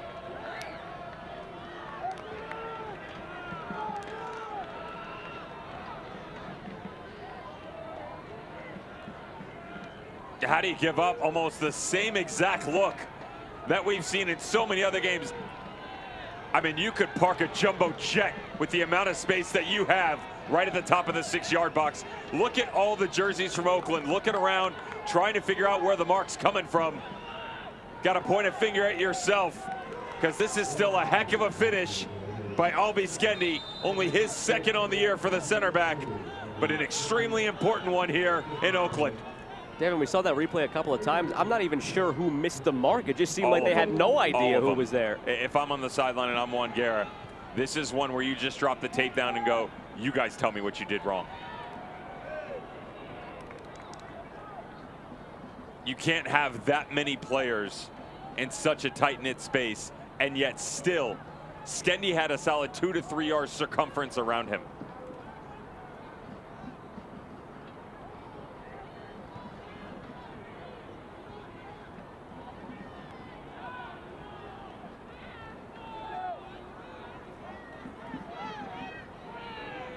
That's his second goal now on the season, Skendi.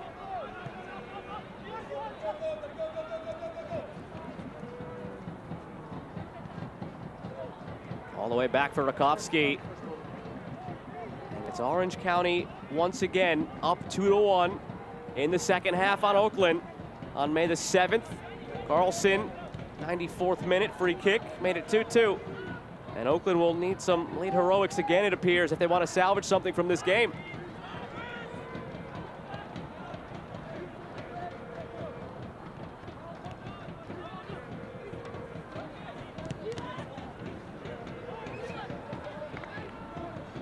Take another look at who might have lost the man. Watch 22.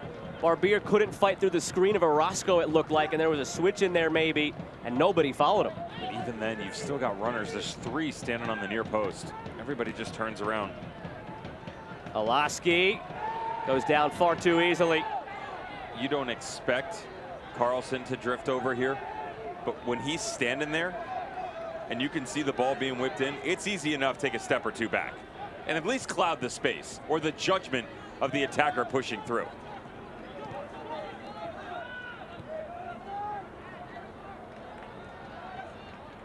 Run through the middle. Orozco chipped over the top. Tortoloski flag down. Alaski to the end line, puts it across. Still alive. Kasipli to the back post, headed away. Now it's all Orange County. Field completely tilted in this direction.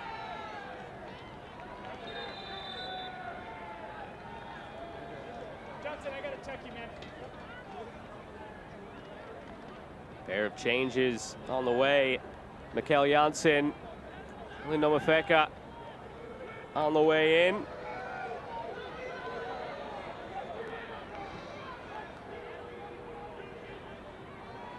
First one out, Matias Fasore, and we're told the next one out will be Chuy Enriquez as Janssen and Mfeka enter the match. Oakland's bench did pick up a yellow card just a moment ago. And here is the 4th official making that second sub official. Enriquez out, Mafeka in.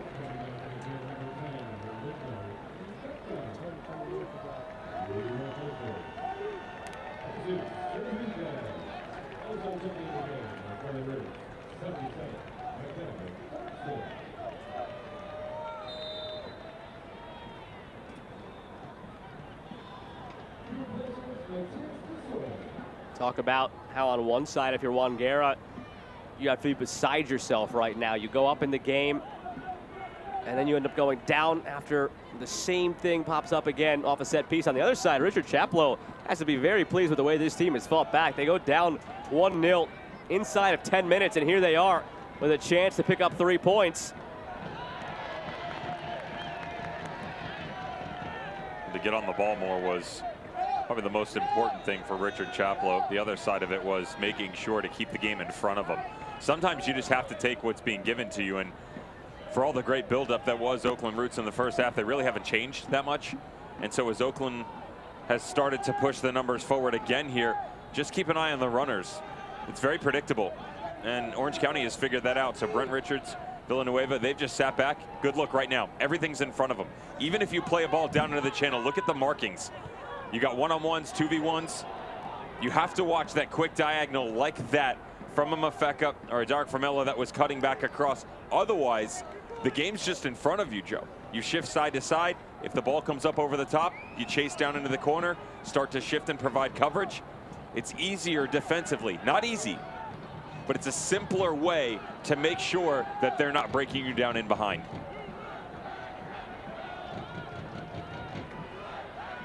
Richard Chaplow just always seems so in control, even keel on the sideline.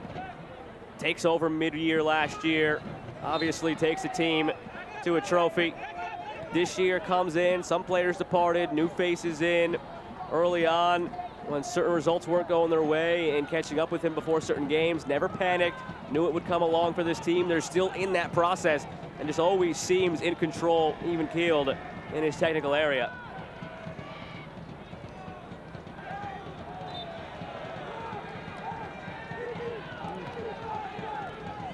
I do like what they've done there with Hunter Gorski with the addition of Brent Richards. We mentioned how he's extremely comfortable pushing into the high line or dropping back into a back four. They're also allowing Hunter Gorski to push himself up into the midfield as one of the inverting outside backs. There's a high arm though from Brent Richards right in front of the referee. And a yellow card to go with it. Richards thought he got away with it. He took a few steps away, then turned back and saw the yellow and almost looked surprised. Thought he got out of it clean.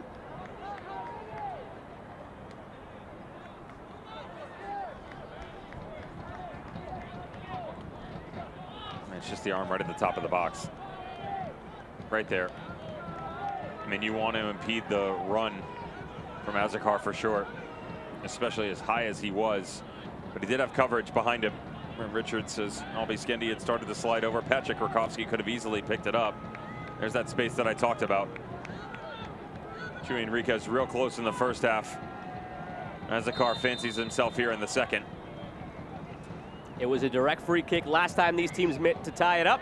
That one right in the pit of Patrick Rakowski's stomach.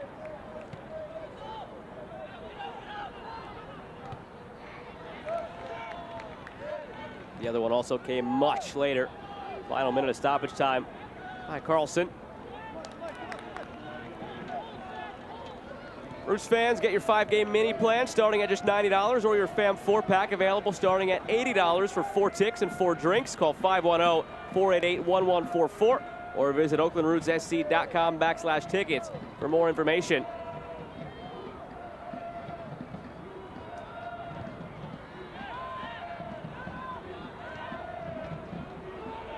Play it through to Olaski. Olaski cuts in on the right foot. Olaski has it stopped by Diaz. Feeling himself is the best way to put it, Devin. He continues to seem in that zone right now.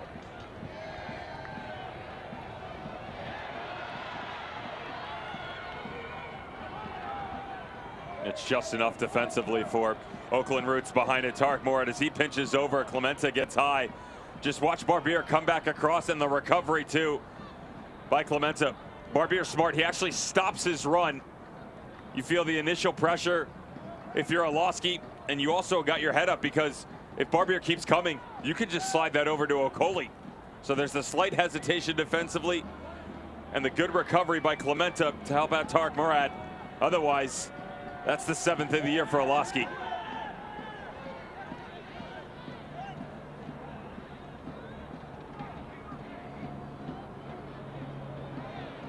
Janssen with his fresh legs weaving through, but gives it away to Villanueva.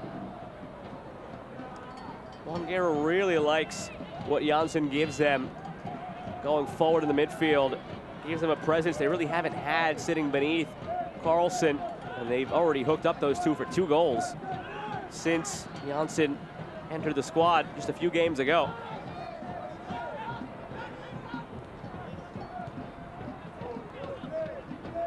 Barbier. Hernandez. Clementa over the top. Nobody home. Out for a goal kick with a 1/4 hour remaining. 1-1 at the half, and then Albie Skendi in the 65th to put Orange County on top and in position to pick up the 3 points.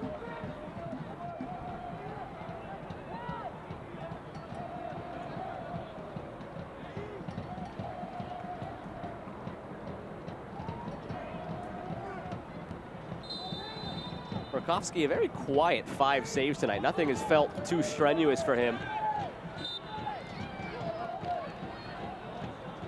He's done his part. He's the furthest thing from quiet off the field.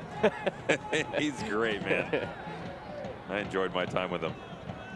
Super fun to hang out with. He's got that quick wit about him, and you know, sometimes the German demeanor can be misconstrued as abrupt or coarse. You don't get that with Patrick Rakowski. Direct, maybe, but humor is something that has definitely been blessed to the goalkeeper.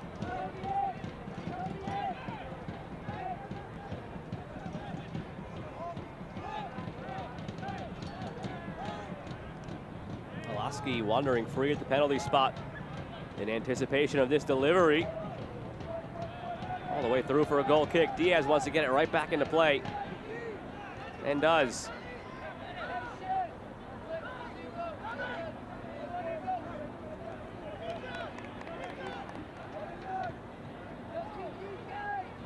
Don't miss a minute of the action in 2022, whether your club is on the road or at home. Catch nearly every second of the USL Championship action on ESPN+.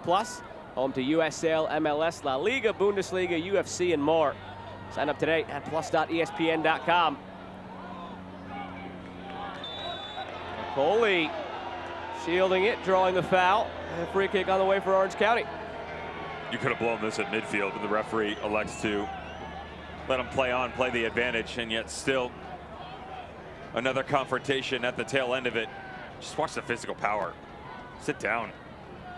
Go on, Hugo. That's exactly why you go get him. You asked me the difference between he and Kubo Torres. That's it right there.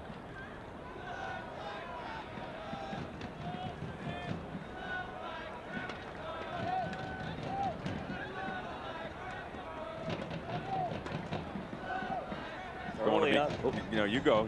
Early on, it was all Hugo. 3 starts this season. Now it's all been off the bench. 11 appearances.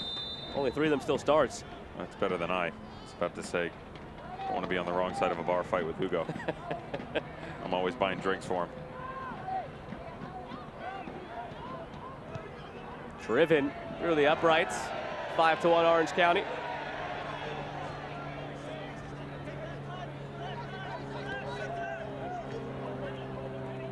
This right here is where they're going to have to find their way back into the game, because the width has been taken away from them. Now you have to work to the inside, and with the understanding that you're not going to have an overload numbers-wise, but it's the space that you'll be able to occupy if you're Oakland. Carlson can sort of float between the back 3 and start to help them adjust in a negative sense, but you rely a lot more on Dark Formella and Lino Mafeka now. They've got a pinch underneath, way more so than we saw in the first half, and occupy that space just behind the midfield trio, specifically Tommy McCabe, who's basically sitting at the bottom of a diamond right now, marking 2 attackers, but no one's come into it, so he just floats by himself. Asokar cuts in, looking for the run of Hernandez. Almost got it through. Dozen to go. Orange County clinging to a 1-goal lead. They don't want to stop here. They would like a third if they can. They know all too well what happened last time, back on May the 7th. Oakland have the goal in stoppage time. Carlson on the free kick. We start the show talking about just that, what they did last second against San Diego, against New Mexico, here against Orange County. So this game is not over until it's over, and if they can find the insurance, it would be massive. Scooped by Formella toward Asokar, still with it. Juan Asokar looking for a lane to shoot it. East to west, pivots back the other way, and too much in the end. Good group swarming defense from Orange County.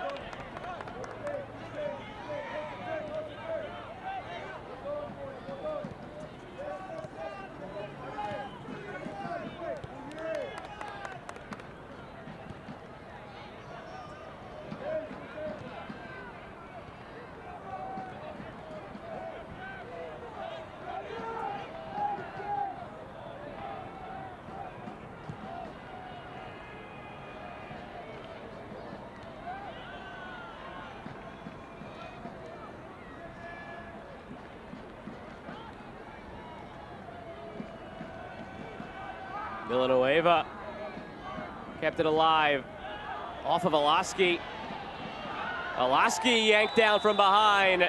That's an easy yellow on Barbier. And a great spot for a free kick for the road side.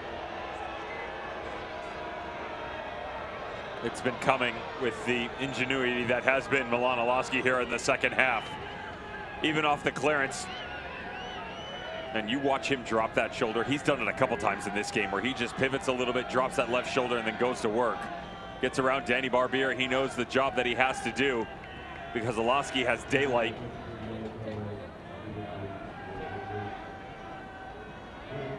I wouldn't want to get caught defending him. You look right, he's there. You look back after you blink, he's gone. So quick laterally. Barbier just learned that the hard way.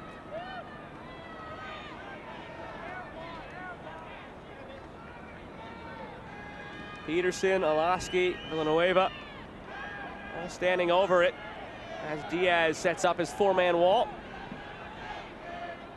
Olaski might not be much longer for this game.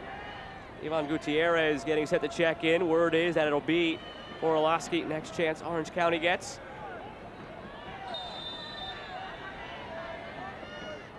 There's way too much space on this near post.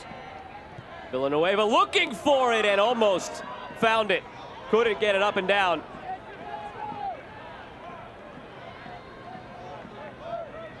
Joe, there's that much room there. Doesn't matter who wants to hit it, right or left foot. That's just a lot of credit given to Benny Diaz and what he feels like he has under his belt to slide over and make a save like that. Had that ball been down near the crossbar, it would have been a close one. Oh, that's in.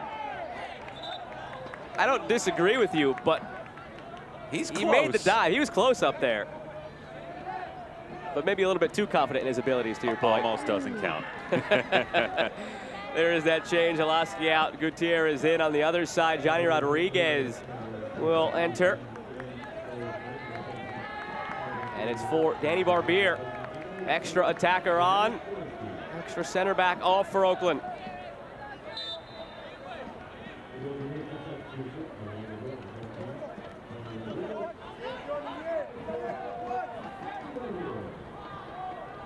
Rodriguez, his first involvement.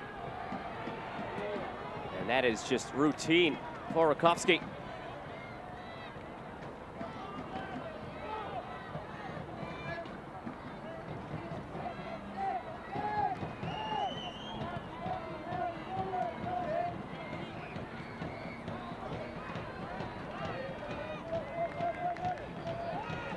Trying to think back, I can't remember when the last real good scoring opportunity was for Oakland in this second half. A testament to the way Richard Chapelow's side has locked it down. You talked about it earlier, the way they're keeping everything in front of them. Oakland just searching for answers. Maybe Rodriguez can provide some as fresh legs off the bench, but Orange County just suffocating Oakland right now.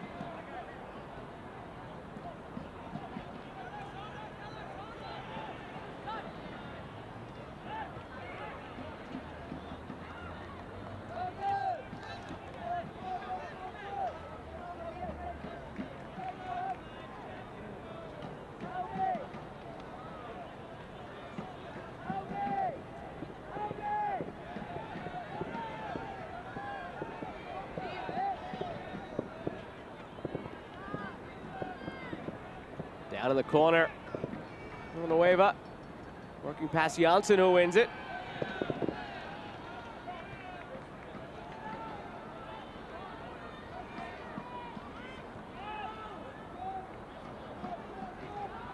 It's been tough for the crowd to get into it as well this second half, just with the way Orange County has taken the air out of things.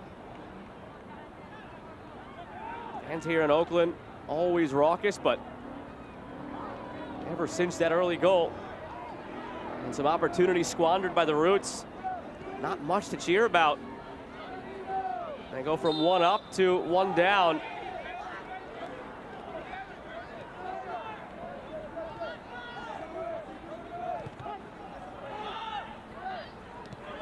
Especially in the first half. Ton of chances thrown right in front of net, and I told you how many times have we seen it, whether it's Orange County themselves or Oakland matched up against some teams where just too many chances. And I asked Juan Guerra about that. I said, is this something where you look and you need to change something tactically? You feel like it's a personnel issue? Because when I watch you guys play, there's some real high quality coming out. Yeah, a couple windows where you slip up here and there and maybe some set pieces, but overall you have to feel happy. And he is, and I can't blame him for it. But it doesn't matter how well you play in the first half, you still come out 1-1. It doesn't matter how many opportunities you provide yourself, as that's got to be a card.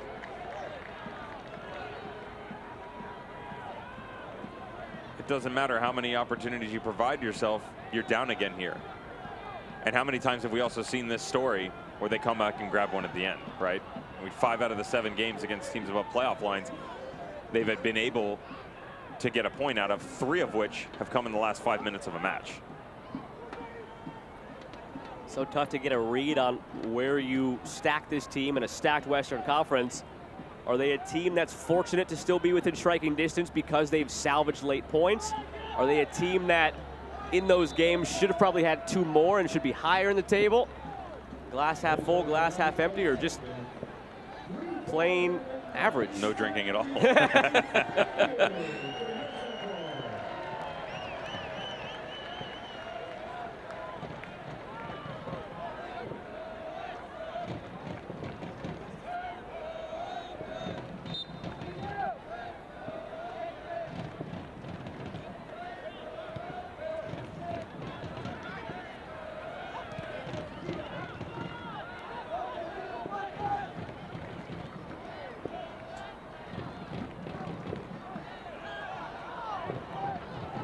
Hernandez gives it away.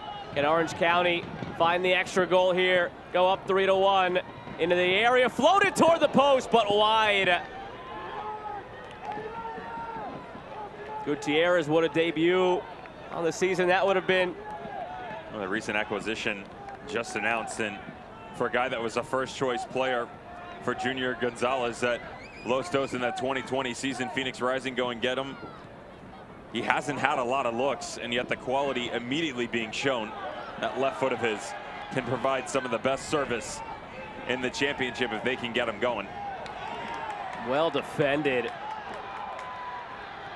Nowhere for Carlson to go.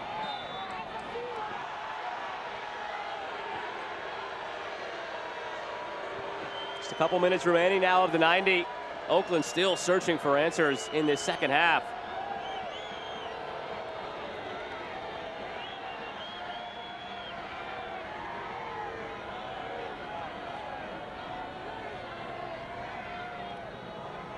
And the change of the shape, they've allowed a lot more play down into the center of the park, Joe. They've basically flattened out in almost a traditional 4-4-2 at times, and within that has come a lot of space for Ugo Akoli to check down in. They've taken advantage of it. We alluded to it earlier, the difference between he and Cubo Torres. Once again, that big physical presence that he carries. Drop a ball in, allow yourself to reset your lines defensively. Your players come higher, get more into the attack, and if you do turn it over, instead of standing 15, 20 yards from your own net, now you're at half field. Makes it a lot easier to defend in open space. Another chance here, blocked away. Clementa.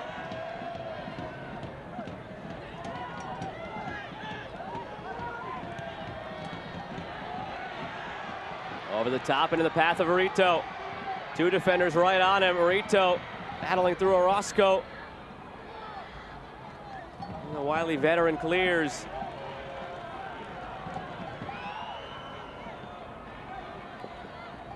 Hernandez.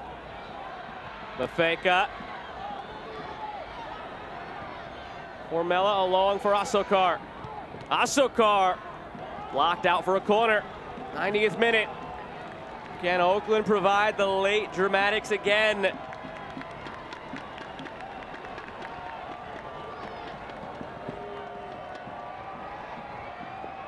They've had a knack for it all year. San Diego, New Mexico, Orange County. Asokar toward the back post. It's loose. And the foul is called against Formella.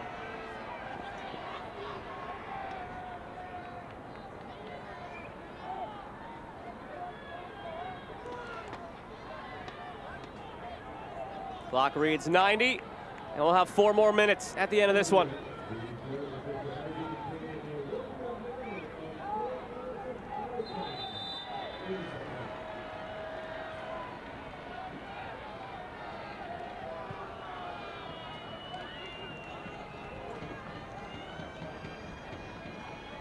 Have to tip the cap to Richard Chaplow, never afraid to make tweaks based on the way the game is looking or the way the opponent looks. Rodriguez.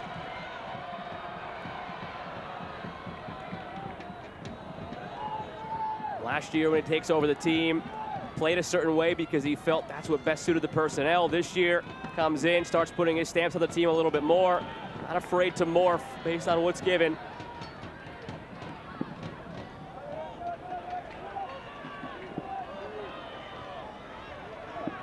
One minute of added time gone, 3 to go. Orange County, if they hold on to all 3 points, because of the win earlier in the evening from RGV, cannot get into a playoff spot just quite yet. But they'd be knocking on the door, 1 point back of RGV with the game in hand. Diaz clears. Almost into the path of Carlson. Rakowski has to come out for it.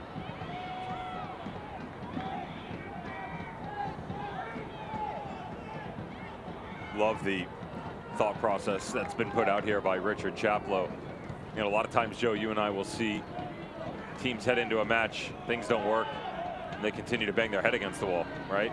The definition of insanity is doing the same thing over and over and over again, expecting a different result. And instead, Richard Chaplow took a long, hard look. He got himself to halftime, which is the important thing, and they were able to get the penalty. And they come out. Here's what we're going to do. We're going to change, and we're going to drop into a more traditional 5. We're going to keep the game in front of us. We might have to give up some space on the outside. It's going to be a lot more running within the interior, and yet they've executed at such a high level. And his IQ off the charts here and what he's been able to do. Respectfully, the decision, I don't want to say it was easy to make. You could see the writing on the wall and what had to be done. But getting his guys to go execute, that's another story. Not out of the woods yet. Formella, Asokar, Asokar! Again and again and again, the cardiac root strike.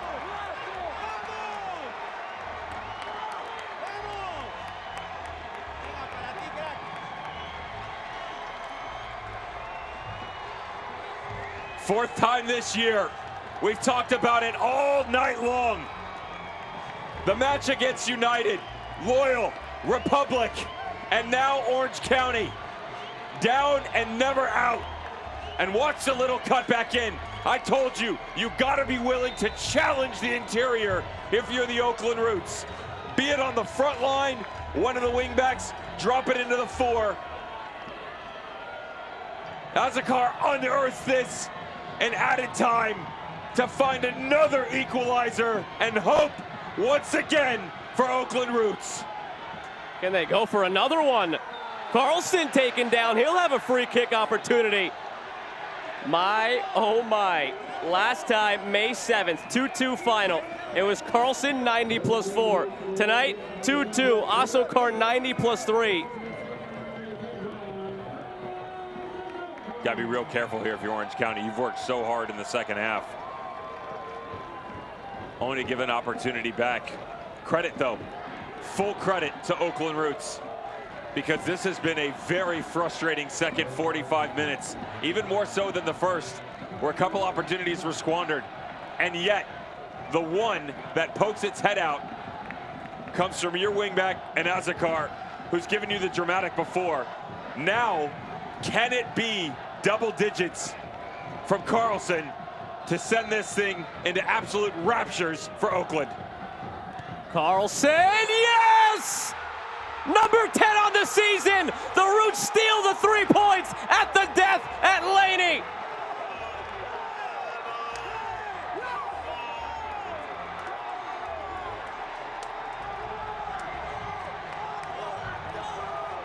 What do you want from me, he says. Are you not entertained with that strike? 9 goals now in the final 15 15 minutes of a game for Oakland Roots. Only the dramatics of Wilma Cabrera and RGV are better at 10. How's your heart rate now? Cardiac arrest? Absolutely not. They are still alive and thriving.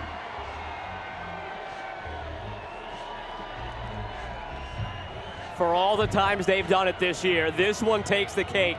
90 plus 3, Asokar ties. 90 plus 5, Carlson presumably wins it.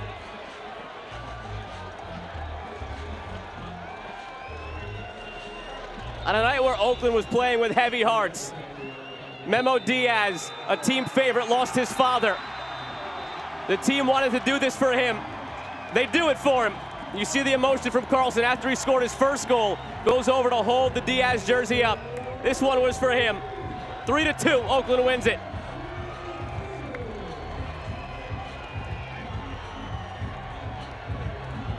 And I believe he has it in hand again. Carlson was calling for that jersey to be given to him. Means so much for all these Roots players tonight. Bigger than the game. And they take all 3 points in improbable fashion. Carlson gets his 9th and 10th of the season tonight. Oakland wins it 3-2. Catch your breath. We'll come back in a moment to wrap it up. It doesn't matter how hard you play, practice, or compete, as long as you do it together. 1, 2, 3, party! That's why Anthem Blue Cross and Oakland Roots teamed up and took on food insecurity, improved physical and mental health through coaching clinics and mental health panels, and spoke out for social justice. We're committed to continuing our work to improve the lives and health of our community together. Visit oaklandrootssc.com/anthem. If Mark, Mr. Cartoon Machado, didn't have the fighting spirit to draw out his passion, he never would have turned chrome into a canvas. If he let a lack of tools stop him, he never would have started tattooing using a homemade machine. And if he listened to those who said you need an art degree, he never would have perfected the street look that made him a street legend. That's the fighting spirit. That's what makes a lion. Modelo, root for those with a fighting spirit. Celebrations from the Roots crowd. The faces of the Orange County players all just in shock at the moment. Take a look at tonight's Save of the Game, brought to you by Credit Karma. It flew under the radar then. Turned out to be huge. This kept it 2-1 to allow the Roots to then go on and win it 3-2. Milan Olowski was on another level in this game, specifically in the second half, and he kept cutting inside. He kept thriving for more. He wasn't able to grab that coveted 7th goal of the season. Instead, Benny Diaz came up big. So did that man right there, Otar Carlson. 9 and 10 on the season. 1st and 3rd of the night. And the coveted 3 points that they've been searching for.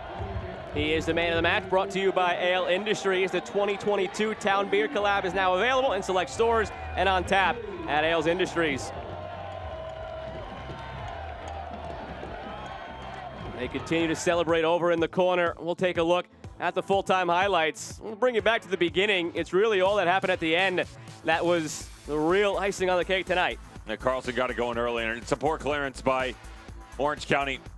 We talked about the defensive escapades that were Oakland Roots. Orange County can't get it right either, and nobody rotates back over. Handball, Tarek Morad. Kubo Torres says, thanks very much. That's his 6th on the season, and we're at 1-1. And then things quieted down for a while.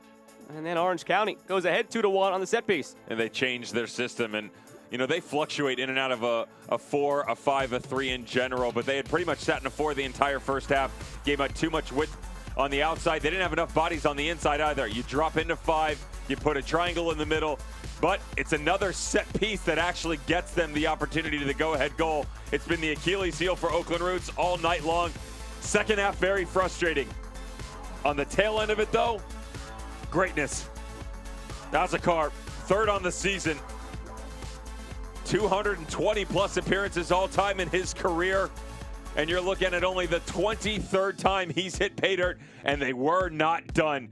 Give yourself a hope, an opportunity, a glimpse, and special things can happen It comes from the Icelandic man in Carlson, his 10th on the season, and the game winner to the tune of 3 goals and 3 points. Well, look at the full-time stats brought to you by Puma. It looks like the Roots controlled the game. Possession, shots on target, the goals, it was not at all that way. No, 2 very different halves here. I would make the argument that Oakland Roots overall were better on the ball in the first half.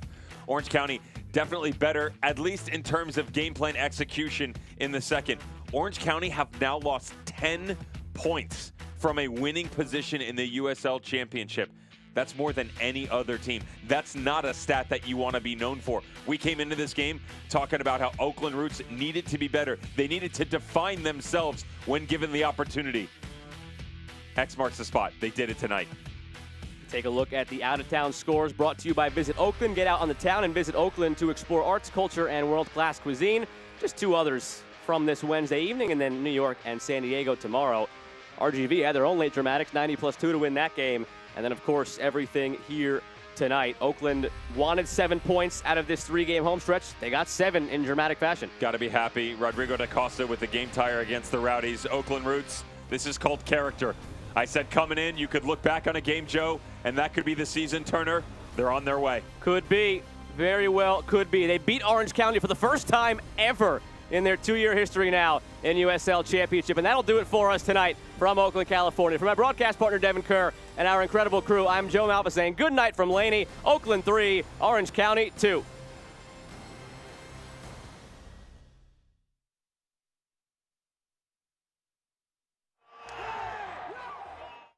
Championship cannot be retransmitted, rebroadcast, or reproduced without the expressed written consent of the United Soccer League Championship.